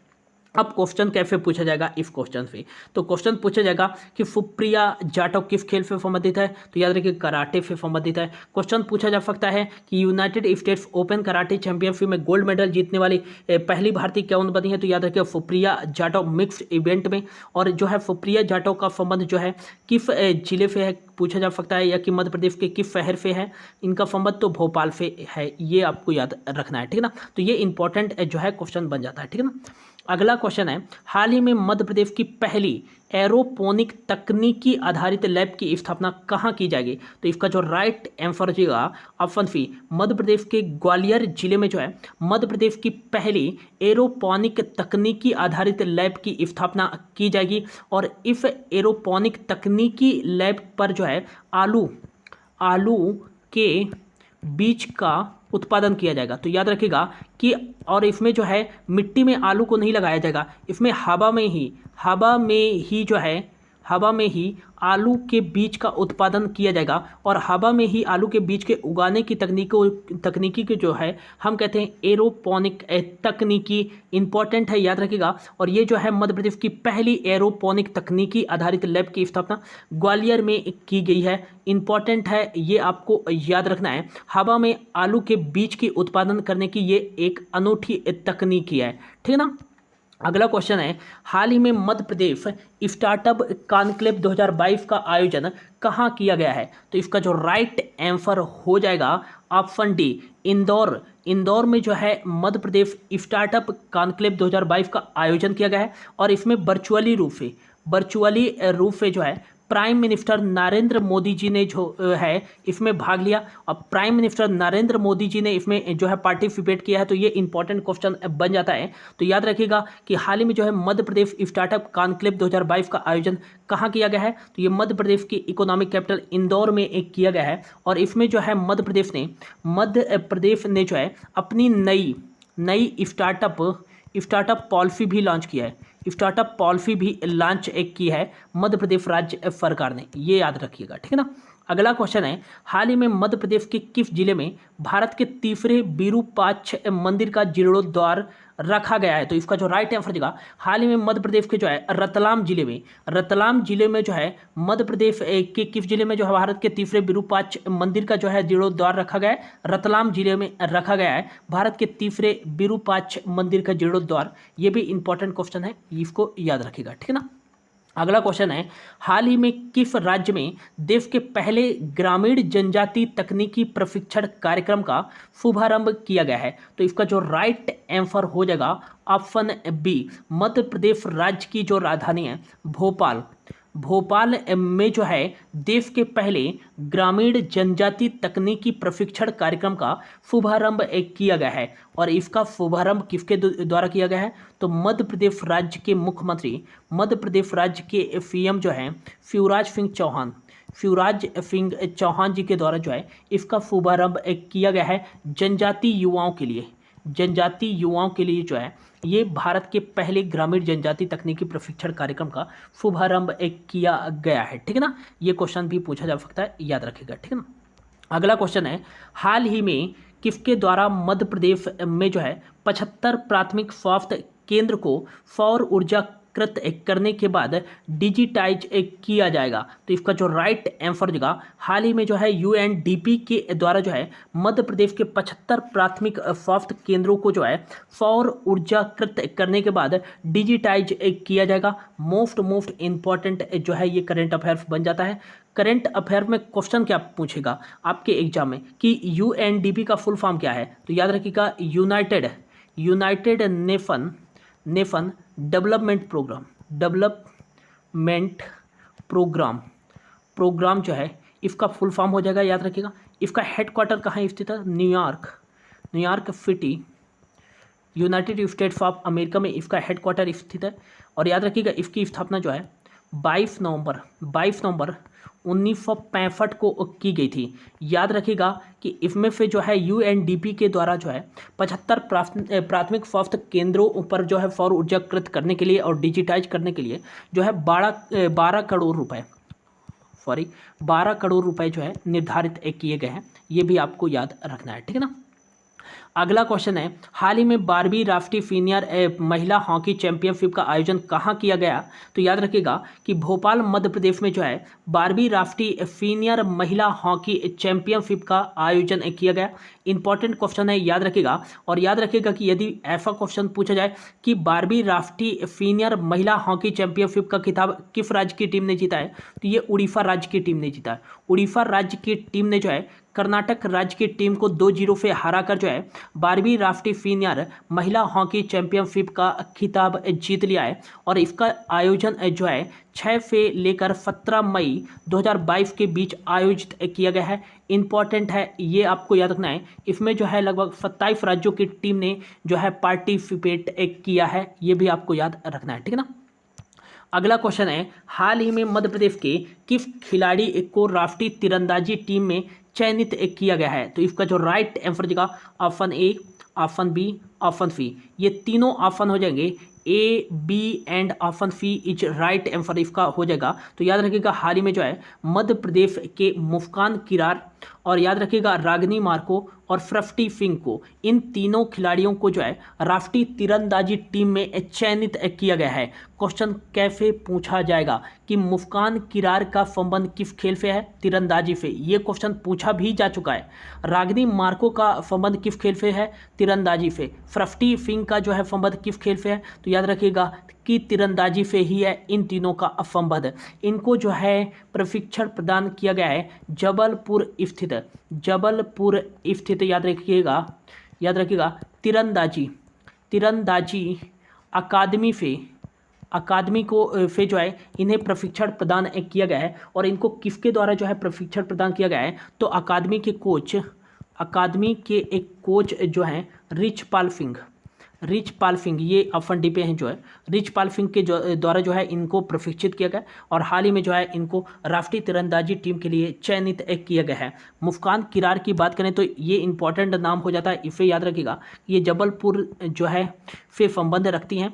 याद रखिएगा इन्हें जो है 2018 में एकलव्य पुरस्कार से भी सम्मानित किया गया था। किसके द्वारा? मध्य प्रदेश राज्य सरकार के द्वारा। 2019 में विक्रम पुरस्कार से भी सम्मानित किया जा चुका है।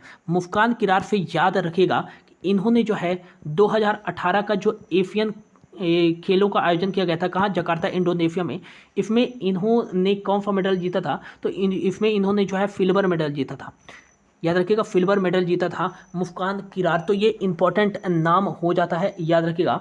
और याद रखिएगा रागिनी मार्को भी जो है यूथ वर्ल्ड चैंपियनशिप में इन्होंने जो है मिक्स्ड स्पर्धा में जो है इन्होंने गोल्ड मेडल जीता था, याद रखिएगा। सृष्टि जो सिंह है ये नया नेम है, याद रखिएगा। लेकिन ये नाम जरूर याद रखिएगा कि मुस्कान किरार जो है किस खेल से संबंधित हैं, तो याद रखिएगा तीरंदाजी से संबंधित है, ठीक है ना। अगला क्वेश्चन है, हाल ही में मध्य प्रदेश के द्वारा ऊर्जा साक्षरता अभियान में नागरिकों को प्रोत्साहित करने के लिए कौन सा अवार्ड दिया जाएगा? तो इसका जो राइट आंसर देगा ऑप्शन सी, ऊफा अवार्ड। याद रखिएगा, ऊफा अवार्ड जो है मध्य प्रदेश राज्य सरकार के द्वारा दिया जाएगा। ऊर्जा साक्षरता अभियान में नागरिकों को प्रोत्साहित करने के लिए ये मध्य प्रदेश राज्य सरकार के द्वारा जो है घोषणा किया गया है, ठीक है ना। अगला क्वेश्चन है, हाल ही में जो है थिएटर क्षेत्र के लिए संगीत नाटक अकादमी अवार्ड से किसको सम्मानित किया गया है? तो याद रखिएगा, हाल ही में जो है थिएटर क्षेत्र के लिए जो है संगीत नाटक अकादमी अवार्ड से जो है टीकम जोशी को सम्मानित किया गया है। मोस्ट इंपॉर्टेंट, याद रखिएगा। और यह जो है संगीत नाटक अकादमी पुरस्कार जो है ये नई दिल्ली के विज्ञान भवन में आयोजित समारोह के दौरान दिया गया है। और ये जो है किसके द्वारा प्रदान किया गया है? तो पूर्व उपराष्ट्रपति एम वेंकैया नायडू जी के द्वारा जो है यह पुरस्कार प्रदान किया गया है। और ये टीकम जोशी जो है मध्य प्रदेश के किस जो है शहर से बिलोंग करते हैं? तो भोपाल से बिलोंग करते हैं। और एक याद रखिएगा, टीकम जोशी को जो है MP school, Madhya Pradesh school, याद रखिएगा, स्कूल ऑफ, याद रखिएगा, ड्रामा का निदेशक भी नियुक्त किया गया है, जिन्हें हाल ही में जो है पूर्व उपराष्ट्रपति एम वेंकैया नायडू जी के द्वारा दिल्ली के जो है विज्ञान भवन में आयोजित समारोह में जो है इन्हें थिएटर क्षेत्र के लिए संगीत नाटक अकादमी अवार्ड से सम्मानित किया गया है। ये इंपॉर्टेंट है, याद रखिएगा, ठीक है ना।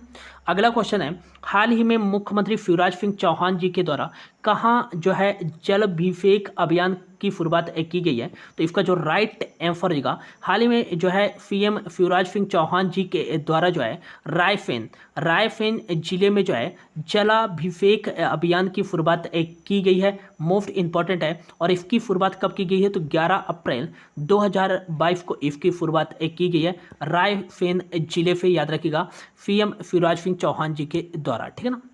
अगला क्वेश्चन है, हाल ही में पिछड़ा वर्ग कल्याण के जननायक महात्मा ज्योतिबा फूले की कौन सी जयंती 11 अप्रैल को बनाई गई है? तो याद रखिएगा कि जिन्हें जो है पिछड़ा वर्ग कल्याण के जननायक के नाम से जाना जाता है, महात्मा ज्योतिबा फूले की जयंती जो है 195वीं, मतलब कि 195th जो है ये जयंती बनाई गई है जो है कहाँ? तो याद रखिएगा दमोह जिले में जो है शिवराज सिंह चौहान जी के द्वारा यह जो है जयंती 195वीं जयंती बनाई गई है महात्मा ज्योतिबा फूले की। याद रखिएगा कब बनाई गई है? तो 11 अप्रैल को। ये आपको याद रखना है, मोस्ट इंपॉर्टेंट है। अगला आपको याद रखना है, क्या याद रखना है कि इन्हें जो है पिछड़ा वर्ग कल्याण के जननायक के नाम से भी जाना जाता है, महात्मा ज्योतिबा फूले को। और याद रखिएगा, इस अवसर पर मध्य प्रदेश के मुख्यमंत्री शिवराज सिंह चौहान ने घोषणा की है कि अब से हर वर्ष जो है इनकी जयंती के अवसर पर शासकीय कर्मचारियों के लिए जो है ऐच्छिक अवकाश रहेगा, याद रखिएगा। और हाल ही में जो है सीएम शिवराज सिंह चौहान जी के द्वारा जो है दमोह में जो बनाया जा रहा है सीएम राइज स्कूल का नाम जो है ये महात्मा ज्योतिबा फूले जी के नाम पर जो है रखा जाएगा। इंपॉर्टेंट है, याद रखिएगा। और महात्मा जो है याद रखिएगा ज्योतिबा फूले ने अपना पूरा जीवन जो है महिलाओं के कल्याण के लिए और मजदूरों के लिए, किसानों के लिए जो है संघर्ष किया है, याद रखिएगा।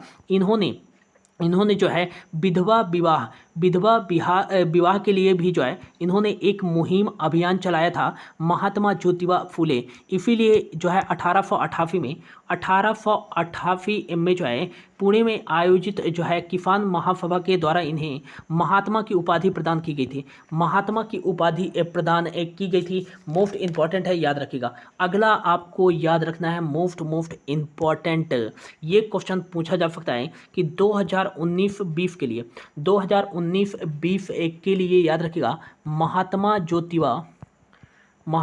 ज्योतिबा फूले पिछड़ा वर्ग पुरस्कार से किसको सम्मानित किया गया है? तो ये याद रखिएगा आर एन पाटिल को, ये रीवा के हैं, याद रखिएगा। आर एन पाटिल को जो है हाल ही में 2019-20 के लिए महात्मा ज्योतिबा फूले पिछड़ा वर्ग पुरस्कार से सम्मानित किया गया है। आर एन पाटिल को इंपॉर्टेंट है, ये स्पेशली टिक कर लीजिएगा दोस्तों, ठीक है ना। और इसमें कितने लाख रुपए का जो है पुरस्कार दिया जाता है? 2 लाख रुपए का पुरस्कार दिया जाता है, ठीक है ना। अगला क्वेश्चन है, हाल ही में भोपाल में आयोजित राष्ट्रीय बनमाली कथा समारोह में बनमाली कथा शीर्ष सम्मान से किसे सम्मानित किया गया है? तो मोस्ट इंपॉर्टेंट है, ये याद रखिएगा कि हाल ही में जो है भोपाल में आयोजित किया गया है राष्ट्रीय बनमाली कथा समारोह, और इस समारोह में जो है बनमाली कथा शीर्ष सम्मान से किसको सम्मानित किया गया है? तो ऑप्शन ए धनंजय वर्मा को जो है बनमाली कथा शीर्ष सम्मान से सम्मानित किया गया है। मोस्ट इंपॉर्टेंट है, याद रखिएगा। दूसरा याद रखिएगा, ये तो याद रखिएगा कि बनमाली कथा कथा शीर्ष सम्मान किसको दिया गया है? तो प्रोफेसर धनंजय वर्मा को, ठीक है ना। दूसरा पुरस्कार याद रखिएगा बनमाली याद रखिएगा राष्ट्रीय कथा सम्मान, ये किसको प्रदान किया गया है? तो याद रखिएगा गीतांजलि फ्री को प्रदान किया गया है। और इन दोनों पुरस्कारों में जो है 1 लाख रुपए की पुरस्कार राशि दी गई है, ये भी आपको याद रखना है। और फाल एवं प्रशस्ति पत्र भी दिया गया है। तो याद रखिएगा बनमाली कथा शीर्ष सम्मान प्रोफेसर धनंजय वर्मा को, और बनमाली जो है राष्ट्रीय कथा सम्मान ये गीतांजलि जो है फ्री को दिया गया है। इंपॉर्टेंट है, ये आपको याद रखना है। अगला आपको क्या याद रखना है? अगला आपको याद रखना है कि बनमाली जो है कथा मध्य प्रदेश सम्मान, तो बनमाली कथा जो है मध्य प्रदेश सम्मान से किसको सम्मानित किया गया है? तो ये आपको याद रखना है कि ऑप्शन सी पे जो है हरि भटनागर ये मध्य प्रदेश के किस जिले से बिलोंग करते हैं? तो याद रखिएगा भोपाल के एक प्रसिद्ध लेखक हैं, और हाल ही में जो है इन्हें बनमाली कथा जो है मध्य प्रदेश सम्मान से सम्मानित किया गया है, हरि भटनागर को। इंपॉर्टेंट है, याद रखिएगा। अगला आपको याद रखना है बनमाली जो है युवा कथा बनमाली युवा कथा सम्मान से किसको सम्मानित किया गया है? ये चंदन पांडे को सम्मानित किया गया है। चंदन पांडे कह सकते हैं, चंदन पांडे को सम्मानित किया गया है, और ये जो है बेंगलोर के जो है एक प्रसिद्ध लेखक हैं, याद रखिएगा, ठीक है ना। तो बनमाली कथा शीर्ष सम्मान से किसको सम्मानित किया गया है? धनंजय वर्मा को, प्रोफेसर। और एक याद रखिएगा बनमाली जो है राष्ट्रीय कथा सम्मान से किसको सम्मानित किया गया है? गीतांजलि फ्री को। और अगला याद रखिएगा बनमाली कथा मध्य प्रदेश सम्मान से किसको सम्मानित किया गया है? तो हरि भटनागर को। और याद रखिएगा बनमाली जो है युवा कथा सम्मान से किसको सम्मानित किया गया है? चंदन पांडे को, ठीक है ना। अगला क्वेश्चन है, हाल ही में लाडली लक्ष्मी उत्सव का आयोजन कहाँ किया गया है? तो राइट आंसर जगह ऑप्शन हो जाएगा बी इज राइट आंसर। याद रखिएगा हाल ही में जो है लाडली लक्ष्मी उत्सव का आयोजन जो है ये भोपाल में किया गया है, और इसका शुभारंभ जो है मध्य प्रदेश के मुख्यमंत्री शिवराज सिंह चौहान जी के द्वारा किया गया है। इस उत्सव में जो है जितने भी लाडली लक्ष्मी योजना के पात्र या लाभान्वित होने वाली बेटियां हैं, उनको जो है इस उत्सव में जो है आमंत्रित किया जाएगा। उनको ड्राइविंग लाइसेंस भी प्रदान की जाएगी, और माँ तुझे प्रणाम योजना के तहत उनको जो है देश के भीतर यात्रा भी कराया जाएगा पर्यटन स्थलों में। ये आपको याद रखना है। अगला क्वेश्चन पूछा जा सकता है कि लाडली लक्ष्मी योजना की शुरुआत कब की गई थी? तो याद रखिएगा 1 अप्रैल 2007 को जो है मध्य प्रदेश राज्य सरकार के द्वारा लाडली लक्ष्मी योजना की शुरुआत की गई थी। और ये क्वेश्चन पूछा जाता है, काफ़ी बार एग्जाम में पूछा भी गया है। और किस लिए यह शुरुआत की गई थी? तो याद रखिएगा बेटियों के सशक्तिकरण हेतु। सशक्तिकरण हेतु जो है ये योजना की शुरुआत की गई थी, ठीक है ना। अगला क्वेश्चन है, हाल ही में मध्य प्रदेश के किस जिले को पोषण अभियान मेरा बच्चा अभियान के लिए पीएम पुरस्कार से सम्मानित किया गया है? इसको तो मैं बोलूँगा very very very IMP question. इसको लिख लीजिएगा दोस्तों, अच्छे से लिख कर इसको जो है हाईलाइट कर लीजिएगा इस क्वेश्चन को, और काफ़ी चर्चा में रहा है ये क्वेश्चन। तो याद रखिएगा क्वेश्चन क्या है कि हाल ही में जो है मध्य प्रदेश के किस जिले को पोषण अभियान मेरा बच्चा अभियान के लिए जो है पीएम पुरस्कार, प्राइम मिनिस्टर पुरस्कार से सम्मानित किया गया है? तो इसका जो राइट आंसर हो जाएगा option B is right answer. Most important question है, तो याद रखिएगा हाल ही में दतिया जिले को जो है पोषण अभियान मेरा बच्चा अभियान के लिए जो है पीएम पुरस्कार से सम्मानित किया गया है। याद रखिएगा कि दतिया प्रशासन को जो है पोषण अभियान में जन भागीदार को बढ़ावा देने के लिए एवं जो है लोक प्रशासन में उत्कृष्टता करने के लिए जो है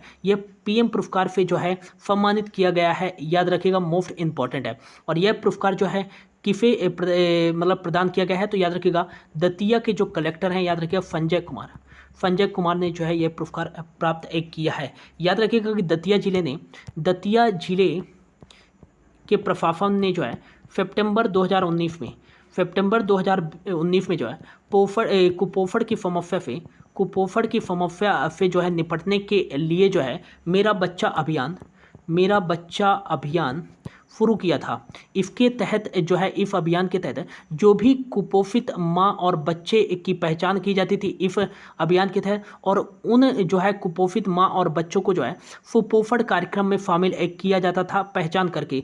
इसमें जो है गांव-गांव जाकर भजन कीर्तन किए जाते थे इस पोषण अभियान के तहत। और हाल ही में जो है इसका जिक्र जो है ना, मेरा बच्चा अभियान का जिक्र जो है ना, प्राइम मिनिस्टर नरेंद्र मोदी जी के द्वारा मन की बात कार्यक्रम में अगस्त 2022 के जो है मन की बात कार्यक्रम में भी जिक्र किया है। तो इसलिए क्वेश्चन बहुत ही इंपॉर्टेंट बन जाता है। और क्वेश्चन किस तरीके से पूछा जाएगा आपके एग्जाम में? पहला क्वेश्चन कि हाल ही में जो है पोषण अभियान के लिए मध्य प्रदेश के किस जिलों को जो है पीएम पुरस्कार दिया गया है? दतिया जिले को दिया गया है। अगला क्वेश्चन पूछा जाएगा कि हाल ही में मध्य प्रदेश के किस जिले के द्वारा जो है मेरा बच्चा अभियान की शुरुआत की गई है? तो ये दतिया जिले के द्वारा शुरुआत की गई है। अगला क्वेश्चन ये पूछा जा सकता है कि मेरा बच्चा अभियान किससे संबंधित है? तो पोषण मतलब कि कुपोषण को दूर करने से संबंधित है ये मेरा बच्चा अभियान। मोस्ट इंपॉर्टेंट है, ये याद रखिएगा, ठीक है ना। अगला क्वेश्चन क्या है? हाल ही में किसके द्वारा भोपाल में 48वीं अखिल भारतीय पुलिस विज्ञान कांग्रेस का उद्घाटन किया गया? तो राइट आंसर का केंद्रीय गृह मंत्री अमित शाह जी के द्वारा जो है भोपाल में 48वीं अखिल भारतीय पुलिस विज्ञान कांग्रेस का उद्घाटन किया गया है। मोस्ट इंपॉर्टेंट क्वेश्चन है, ये भी जो है आपको याद रखना है, ठीक है ना। अगला क्वेश्चन है, हाल ही में किस राज्य सरकार के द्वारा माँ तुझे प्रणाम योजना की शुरुआत की गई है? तो याद रखिएगा कोविड-19 पेंडेमिक के कारण जो है इस योजना को जो है थोड़ा पोस्टपोन कर दिया गया था। तो याद रखिएगा कि मध्य प्रदेश राज्य सरकार के द्वारा जो है माँ तुझे प्रणाम योजना की शुरुआत की गई है, याद रखिएगा। और इसकी घोषणा जो है राज्य के युवा एवं खेल मामलों के मंत्री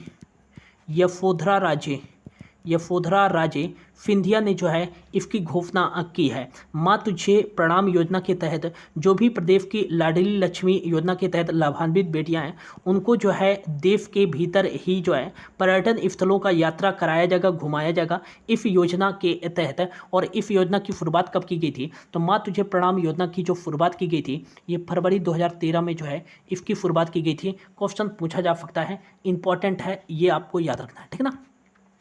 अगला क्वेश्चन है, हाल ही में कौन सा राज्य आयुष्मान भारत योजना में शिकायतों के निवारण में देश का प्रथम राज्य बना है? तो इसका जो राइट आंसर देगा हाल ही में जो है मध्य प्रदेश राज्य सरकार 2021-22 में जो है शिकायतों के निवारण में जो है देश का प्रथम राज्य बना है आयुष्मान भारत योजना के लिए, ठीक है ना।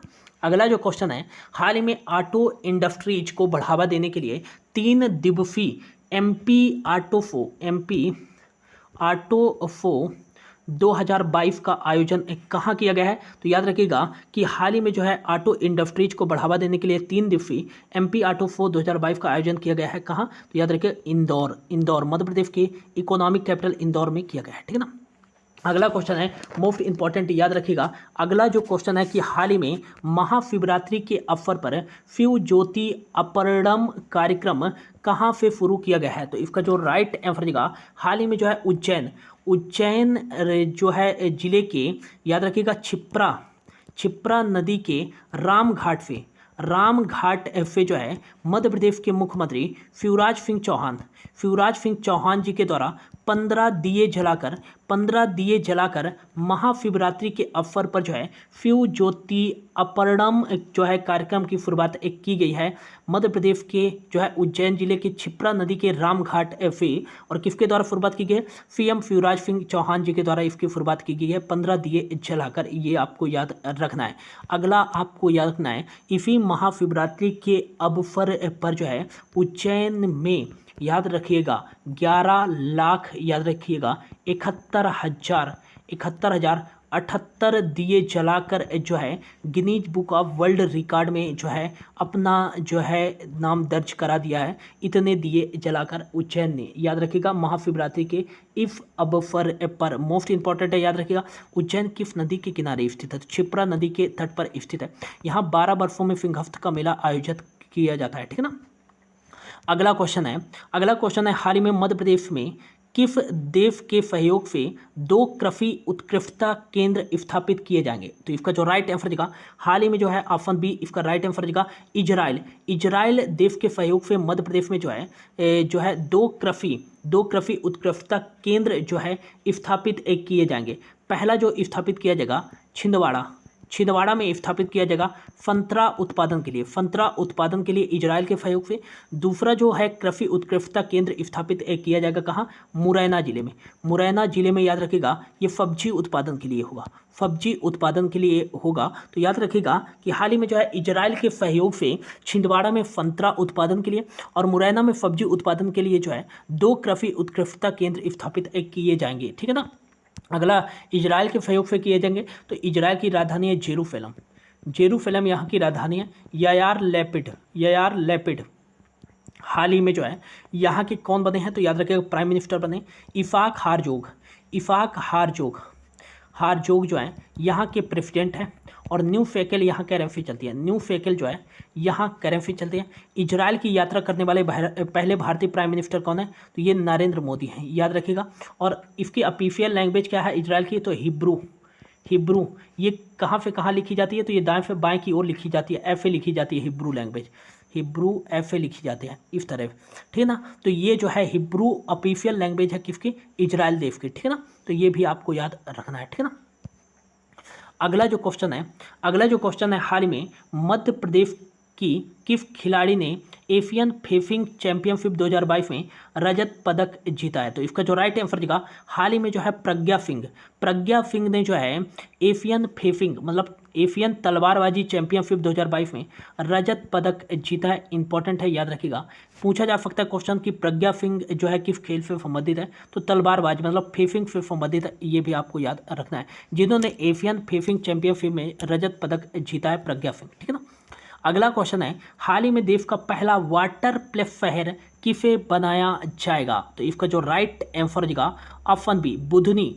सीहोर का एक शहर है, याद रखिएगा। बुधनी को जो है देश का पहला वाटर प्लेस शहर बनाया जाएगा। अब बोलोगे सर इससे पहले तो देश का पहला वाटर प्लेस शहर बन चुका है इंदौर, तो ये पहला कैसे होगा? तो याद रखिएगा दोस्तों कि इंदौर जो है बड़े महानगरों की सूची में जो है ये भारत का पहला वाटर प्लेस शहर बनाया गया है। तो याद रखिएगा, यदि पूछा जाए भारत का पहला वाटर प्लेस शहर किस शहर को बनाया गया है, तो याद रखिएगा इंदौर भारत का पहला वाटर प्लेस शहर बना है। लेकिन हाल ही में मध्य प्रदेश राज्य के मुख्यमंत्री शिवराज सिंह चौहान जी के द्वारा यह घोषणा की गई है कि बुधनी को जो है देश का पहला छोटे शहरों की सूची में, मतलब कि छोटे शहरों की श्रेणी में कह सकते हैं, श्रेणी में जो है देश का पहला वाटर प्लेस शहर किसे बनाया जाएगा?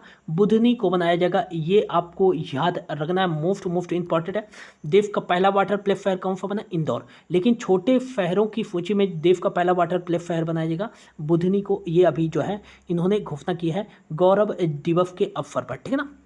अगला क्वेश्चन है, हाल ही में मध्य प्रदेश के किन खिलाड़ियों ने एशियन सेलिंग जो है चैंपियनशिप 2022 में स्वर्ण पदक और रजत पदक जीता है? तो इसका जो राइट आंसर होगा रितिका ढांगी। रितिका ढांगी जो है ये रायगढ़ जिले से संबंधित है।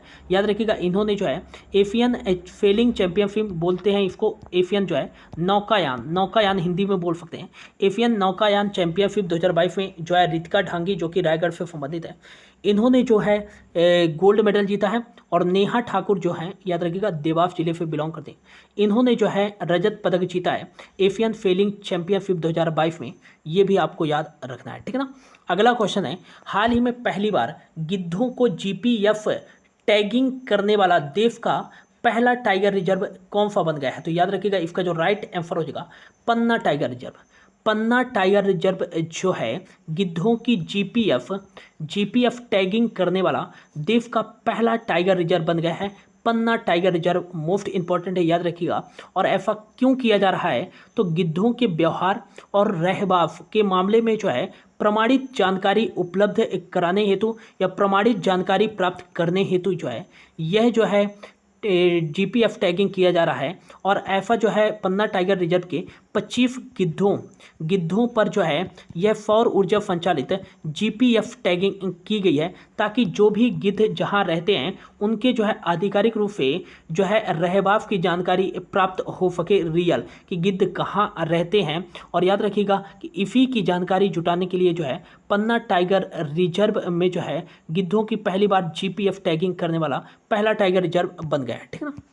अगला क्वेश्चन है, हाल ही में अंतर्राष्ट्रीय महिला दिवस के अवसर पर जो है नारी शक्ति पुरस्कार से किसको सम्मानित किया गया है? तो इसका जो राइट आंसर हो जाएगा ऑप्शन बी, जोधैया बाई बैगा को हाल ही में जो है पूर्व राष्ट्रपति रामनाथ कोविंद जी के द्वारा जो है 8 मार्च 2022 को जो है ये जोधैया बाई बैगा जी को जो है अंतर्राष्ट्रीय महिला दिवस के अवसर पर नारी शक्ति पुरस्कार से सम्मानित किया गया है। महिला सशक्तिकरण में उल्लेखनीय योगदान देने के लिए जो है जोधैया बाई बैगा को जो है यह पुरस्कार से सम्मानित किया गया है पूर्व राष्ट्रपति रामनाथ कोविंद जी के द्वारा। साथ ही साथ जो है आदिवासी बैगा कला को जो है वैश्विक स्तर पर पहचान के बढ़ावा देने के लिए जो है ये जोधैया बाई बैगा को जो है अंतर्राष्ट्रीय महिला दिवस के अवसर पर नारी शक्ति पुरस्कार से सम्मानित किया गया है। मोस्ट इंपॉर्टेंट है, याद रखिएगा। और ये मध्य प्रदेश राज्य से बिलोंग करती हैं जोधैया बाई बैगा, ठीक है ना। अगला क्वेश्चन है, हाल ही में चर्चित दीनदयाल रसोई योजना की शुरुआत कब की गई थी? तो याद रखिएगा कि कोविड-19 पेंडेमिक के कारण ये रसोई योजना जो है बंद कर दी गई थी, लेकिन फिर से जो है इस योजना को शुरुआत कर दी गई है। और इसकी जो है शुरुआत कब हुई थी? तो याद रखिएगा 26 फरवरी 2021 को मध्य प्रदेश राज्य सरकार के द्वारा दीनदयाल रसोई योजना की शुरुआत की गई थी। और ये क्वेश्चन में पूछा जा सकता है कि दीनदयाल रसोई योजना की शुरुआत कब की गई थी? तो 26 फरवरी 2021 को की गई थी। इसका मुख्य उद्देश्य क्या था कि जो भी अति गरीब लोग हैं जिनके पास खाने या भोजन के लिए कम पैसे हैं, उनको जो है ज़रूरतमंद लोगों को सस्ती दरों पर पौष्टिक भोजन उपलब्ध कराने के लिए जो है ये दीनदयाल रसोई योजना की शुरुआत की गई थी 26 फरवरी 2021 को। इसके तहत जो है 10 रुपये थाली के रूप में जो है भोजन पूरा भरपेट खिलाया जाएगा। और ये भोजन देने का जो समय होगा 10 बजे से लेकर दोपहर 3 बजे का होगा। इस प्रकार से दीनदयाल रसोई योजना के तहत पूरे जो है मध्य प्रदेश में जो है 100 रसोई केंद्र बनाए गए हैं, ठीक है ना। अगला क्वेश्चन है, हाल ही में मध्य प्रदेश के किस शहर में 20 फीट ऊंचे सेल्फी पॉइंट का लोकार्पण किया गया है? तो याद रखिएगा हाल ही में जो है राज्य के जो है चिकित्सा स्वास्थ्य मंत्री याद रखिएगा कैलाश विश्वास सारंग जी के द्वारा जो है ये भोपाल में जो है 20 फीट ऊंचे सेल्फी पॉइंट का लोकार्पण किया गया। और ये जो सेल्फी पॉइंट बनाया गया है ना, ये कोरोना वैक्सीन के चित्र पर आधारित बनाया गया है। और ये जो 20 फीट ऊंचे सेल्फी पॉइंट का जो निर्माण किया गया है ये वेस्ट टू वेल्थ के तहत मतलब जो भी जो है अनुपयोगी चीज़ें थी, जैसे कबाड़ को इकट्ठा करके और बोतलों को इकट्ठा करके जो है यह 20 फीट ऊंचे सेल्फी पॉइंट का लोकार्पण किया गया है, याद रखिएगा, और निर्माण किया गया है कबाड़ से इसका। तो ठीक है ना, अनुपयोगी चीज़ों से इसका निर्माण किया गया है, जिसका हाल ही में जो है लोकार्पण किया गया है राज्य के चिकित्सा मंत्री कैलाश विश्वास सारंग के द्वारा। और ये कहाँ बनाया गया है? 20 फीट ऊंचे सेल्फी पॉइंट कहाँ बनाया गया है? भोपाल में बनाया गया है। ठीक है ना। अगला क्वेश्चन है, हाल ही में भोपाल में किसके द्वारा राष्ट्रीय स्प्रिंट राष्ट्रीय प्रतियोगिता का शुभारंभ किया गया है? तो राइट आंसर देगा मुख्यमंत्री शिवराज सिंह चौहान जी के द्वारा भोपाल में जो है राष्ट्रीय स्प्रिंट कूनो कह सकते हैं राष्ट्रीय प्रतियोगिता का शुभारंभ किया गया है। ठीक है ना। अगला क्वेश्चन है, हाल ही में मध्य प्रदेश के पहले ड्रोन स्कूल का शुभारंभ कहाँ किया गया है? तो इसका जो राइट आंसर हो जाएगा, हाल ही में जो है मध्य प्रदेश के पहले ड्रोन स्कूल का शुभारंभ जो किया गया है ये ग्वालियर मध्य प्रदेश में एक किया गया है। और इसकी शुरुआत जो है मध्य प्रदेश के मुख्यमंत्री शिवराज सिंह चौहान जी के द्वारा की गई है। मध्य प्रदेश के पहले ड्रोन स्कूल का शुभारंभ इसके तहत कहा गया है कि 11 दिसंबर तक जो है प्रदेश में 5 नए ड्रोन स्कूल स्थापित किए जाएंगे। इसके तहत जो है युवाओं को प्रशिक्षण प्रदान किया जाएगा ताकि वो जो है 30 से 40 हज़ार रुपये प्रति माह आय अर्न कर सकें। ठीक है ना। अगला क्वेश्चन है, हाल ही में राष्ट्रीय युवा सांसद महोत्सव 2022 में प्रथम स्थान का पुरस्कार किसने जीता है? तो राइट आंसर हो जाएगा, याद रखिएगा कि संसदीय प्रक्रियाओं के बारे में युवाओं को परिचित कराने के लिए जो है इन्होंने एक स्पीच दिया था राष्ट्रीय युवा सांसद महोत्सव 2022 में। और इसमें प्रथम स्थान प्राप्त हुआ है राजेश्वरी अंजना, मध्य प्रदेश की हैं राजेश्वरी अंजना को प्रथम स्थान प्राप्त हुआ है। और दूसरे नंबर पे हैं सिद्धार्थ जोशी को प्राप्त हुआ है द्वितीय स्थान। और तीसरे स्थान प्राप्त हुआ है अमरप्रीत कौर जो कि पंजाब से बिलोंग करते हैं। सिद्धार्थ जोशी जो है राजस्थान राज्य से बिलोंग करते हैं। ठीक है ना। अगला क्वेश्चन है, हाल ही में मन का मोगरा नामक पुस्तक किसके द्वारा लिखा गया है? तो राइट आंसर देगा डॉक्टर फांदना गंगराडे के द्वारा जो है हाल ही में मन का मोगरा नामक पुस्तक लिखा गया है, याद रखिएगा। और इसका विमोचन जो है कह सकते हैं राज्य के युवा खेल मामलों के मंत्री यशोधरा राजे सिंधिया एवं चिकित्सा मंत्री जो है कैलाश विश्वास सारंग जी के द्वारा जो है मध्य प्रदेश संग्रहालय में इसका विमोचन किया गया है। ये परंपरा रीति रिवाजों पर आधारित पुस्तक है, मन का मोगरा पुस्तक, जिसको लिखा गया है डॉक्टर फांदना गंगराडे के द्वारा। ठीक है ना। अगला क्वेश्चन है, हाल ही में इंदौर के संगीत अकादमी और संग्रहालय का नाम जो है किसके नाम पर रखा जाएगा? तो याद रखिएगा कि फर कोकिला जो है लता मंगेशकर जी के नाम पर इंदौर के संगीत अकादमी और संग्रहालय का नाम रखा जाएगा। और इस संग्रहालय में इनकी एक मूर्ति भी स्थापित की जाएगी। यह घोषणा शिवराज सिंह चौहान ने किया है। ठीक है ना। अगला क्वेश्चन है, हाल ही में मध्य प्रदेश के किस शहर में पहला बेबी फीडिंग सेंटर दुलार का शुभारंभ किया गया है? तो इसका जो राइट आंसर देगा, हाल ही में मध्य प्रदेश के जीवाजी विश्वविद्यालय कहाँ स्थित है? ग्वालियर। जीवाजी विश्वविद्यालय ग्वालियर में जो है अभिनव तिवारी जो यहाँ के कुलपति हैं, जीवाजी यूनिवर्सिटी के कुलपति हैं, अभिनव तिवारी जी के द्वारा जो है प्रदेश का पहला जो है बेबी फीडिंग सेंटर दुलार का शुभारंभ किया गया है। और इस प्रकार जो है फैसिलिटी शुभारंभ करने वाला यह मध्य प्रदेश का पहला विश्वविद्यालय बन गया है। जीवाजी विश्वविद्यालय कहाँ स्थित है? ये ग्वालियर में स्थित है। ये बेबी फीडिंग सेंटर क्या है? तो जो भी अभ्यर्थी जो है यूनिवर्सिटी में अपने एग्जाम देने आते हैं उनके यदि बच्चे हैं तो उनके बच्चों का जो है केयर किया जाएगा, देखभाल किया जाएगा इस बेबी फीडिंग सेंटर में। और ये देश का कह सकते हैं कि मध्य प्रदेश का जो है पहला बेबी फीडिंग सेंटर बनाया गया है दुलार के नाम से। ठीक है ना। कहाँ? ग्वालियर में। ठीक है। अगला क्वेश्चन है, हाल ही में चर्चित मोहम्मद अरफत खान किस खेल से संबंधित है? तो राइट आंसर का क्रिकेट से संबंधित है। हाल ही में जो है इनको 20 लाख रुपए के बेस प्राइस पर मुंबई इंडियंस टीम के जो है आईपीएल टीम के लिए खरीदा गया था। किनको? मोहम्मद अरफत खान को हाल ही में चर्चा में रहे। और ये किस जो है जिले से बिलोंग करते हैं? तो फिवनी के जिले से बिलोंग करते हैं, फिवनी जिले से बिलोंग करते हैं ये मोहम्मद अरफत खान। और ये जो है किस खेल से संबंधित है? क्रिकेट से संबंधित हैं, ये भी आपको याद रखना है। ठीक है ना। अगला क्वेश्चन है, हाल ही में global skill park Madhya Pradesh के किस शहर में बनाया जाएगा? तो इसका जो राइट आंसर देगा भोपाल में जो है ग्लोबल स्किल पार्क जो है बनाया जाएगा। मोस्ट इम्पोर्टेंट इसमें युवाओं को कई विधाओं में जो है प्रशिक्षण प्रदान कराया जाएगा और ताकि जो है वह अपने आप में आत्मनिर्भर बन सके। तो ये जो है global skill park Madhya Pradesh का जो है कहाँ स्थापित किया जाएगा? तो भोपाल में स्थापित किया जाएगा। ठीक है ना। अगला क्वेश्चन है, हाल ही में 48वां खजुराहो नृत्य समारोह का आयोजन कब से कब तक किया गया है? मोस्ट इंपॉर्टेंट एक क्वेश्चन है, याद रखिएगा कि हाल ही में जो है 48वां खजुराहो नृत्य समारोह का आयोजन खजुराहो छतरपुर जिले में आयोजित किया गया है। 20 से 26 फरवरी के बीच आयोजित किया गया है। इसमें 8 देशों के राजदूतों ने जो है भाग लिया और इसका जो है उद्घाटन किसके द्वारा किया गया? 20 फरवरी को इसका उद्घाटन 20 फरवरी 2022 को मध्य प्रदेश के राज्यपाल जो है मंगन भाई छंगन भाई पटेल जी के द्वारा जो है इसका उद्घाटन किया गया। मोस्ट इंपॉर्टेंट है, इसमें 8 देशों के राजदूतों ने जो है पार्टिसिपेट किया। मोस्ट इंपॉर्टेंट है ये क्वेश्चन, याद रखिएगा। 20 से 26 फरवरी के बीच आयोजित किया गया और इसका कौन सा संस्करण आयोजित किया गया है? तो 48वां संस्करण आयोजित किया गया है। कहाँ? खजुराहो में।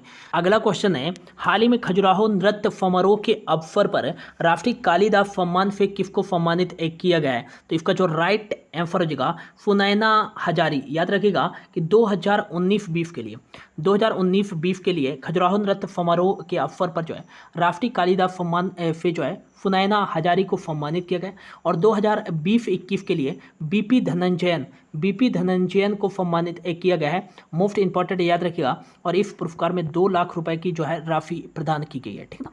अगला क्वेश्चन है, हाल ही में एशिया के सबसे बड़े गोवर्धन बायो सीएनजी प्लांट का लोकार्पण कहाँ किया गया है? तो याद रखिएगा एशिया के सबसे बड़े और भारत के पहले जो है, याद रखिएगा, गोवर्धन बायो सीएनजी प्लांट का जो है लोकार्पण कहाँ किया गया है? इंदौर में किया गया है और यहाँ पे जो है 100 टन जैविक खाद की प्राप्ति होगी डेली और इस जो है जैविक खाद से इस सीएनजी प्लांट से जो है रोजाना 400 बसें इंदौर के अंदर चलाई जा सकती हैं। ये याद रखिएगा, एशिया का सबसे बड़ा ये गोवर्धन बायो सीएनजी प्लांट लगाया गया है इंदौर में और भारत का पहला है। तो मोस्ट इंपॉर्टेंट है, याद रखिएगा। ठीक है ना।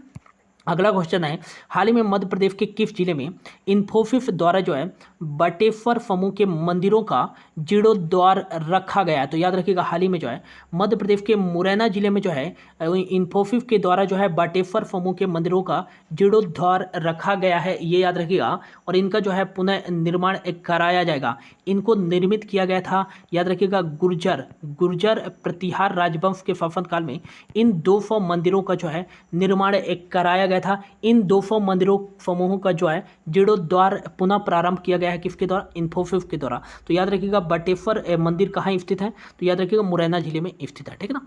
अगला क्वेश्चन है, हाल ही में भारत की पहली शासकीय महिला क्रिकेट अकादमी की स्थापना कहाँ की जाएगी? तो राइट आंसर देगा, हाल ही में जो है भारत की पहली शासकीय महिला क्रिकेट अकादमी की स्थापना जो है ये की जाएगी शिवपुरी का हाल ही में नाम बदल करके कुंडेश्वर धाम कर दिया गया है। तो याद रखिएगा शिवपुरी में जो है पहली शासकीय महिला क्रिकेट अकादमी की स्थापना की जाएगी।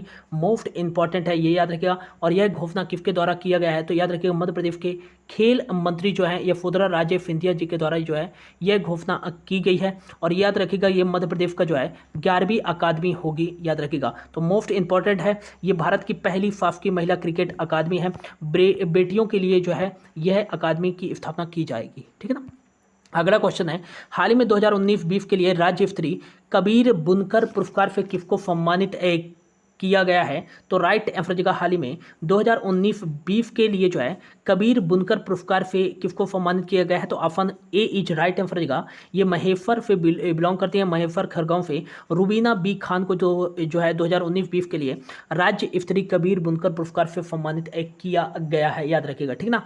अगला याद रखिएगा, इसी के अंतर्गत 2019-20 के द्वितीय पुरस्कार दिया गया है, याद रखिएगा, रेखाबाई कोहली को, और तृतीय पुरस्कार दिया गया है पन्नालाल खेर को। याद रखिएगा पहला पुरस्कार रूबीना बी खान को दिया गया है 2019-20 के लिए। और यदि पूछा जाए कि 2018-19 के लिए किसको जो है सम्मानित किया गया है, तो ये घम्फी राम जो है लालमणि को सम्मानित किया गया है। ये चंदेरी से बिलोंग करते हैं। द्वितीय पुरस्कार विकास पांडे को दिया गया है, महेश्वर से बिलोंग करते हैं, ये याद रखिएगा। ठीक है ना।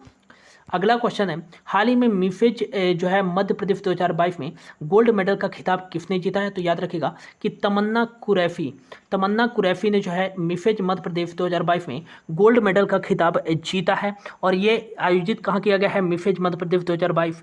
तो इसका आयोजन जो है भोपाल में किया गया है। ठीक है ना। अगला क्वेश्चन है, हाल ही में माउंट एल्ब्रुस पर तिरंगा फहराने वाली मध्य प्रदेश की पर्वतारोही का नाम क्या है? तो याद रखिएगा, इनका नाम है भावना देहरिया।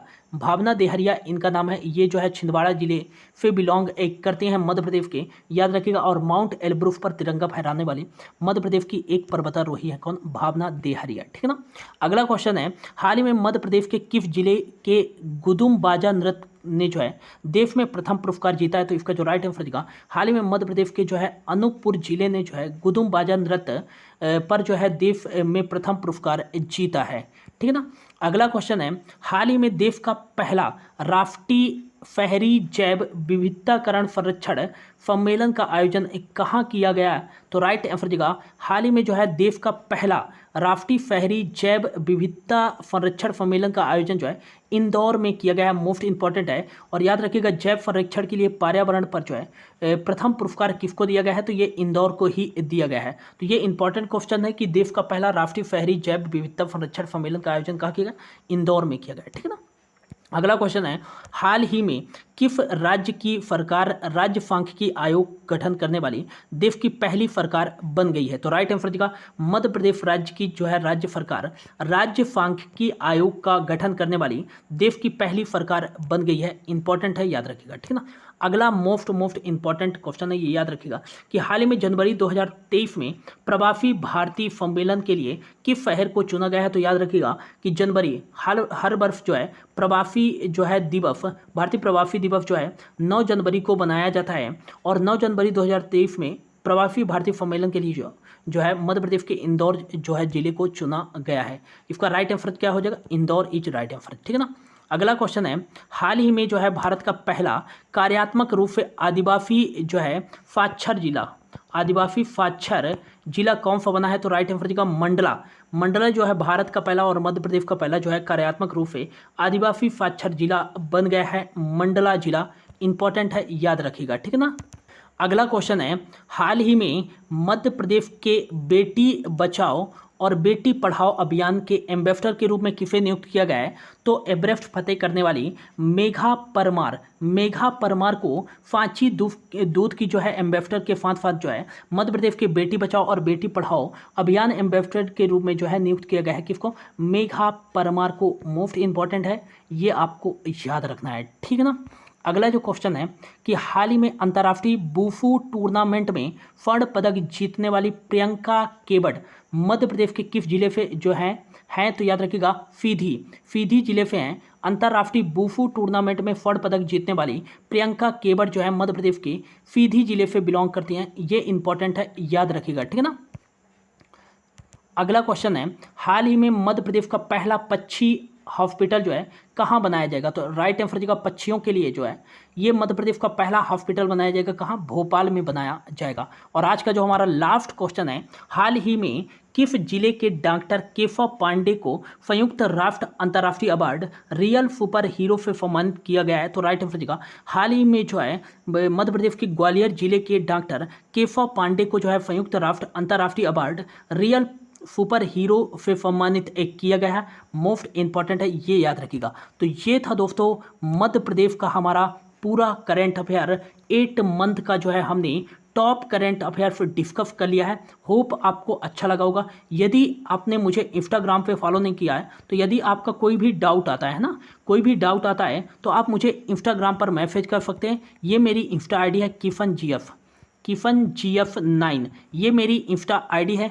यहाँ पर आप जाकर मुझे आप फॉलो कर सकते हैं और कोई भी आपका डाउट है तो आप मुझसे डायरेक्ट पूछ सकते हैं इस इंस्टाग्राम पे डायरेक्ट DM करके, ठीक है ना। तो होप दोस्तों आपको अच्छा लगा होगा। तब तक के लिए जो है आज की वीडियो यही समाप्त करते हैं। होप आपको अच्छा लगा होगा। तब तक के लिए thank you so much for your watching.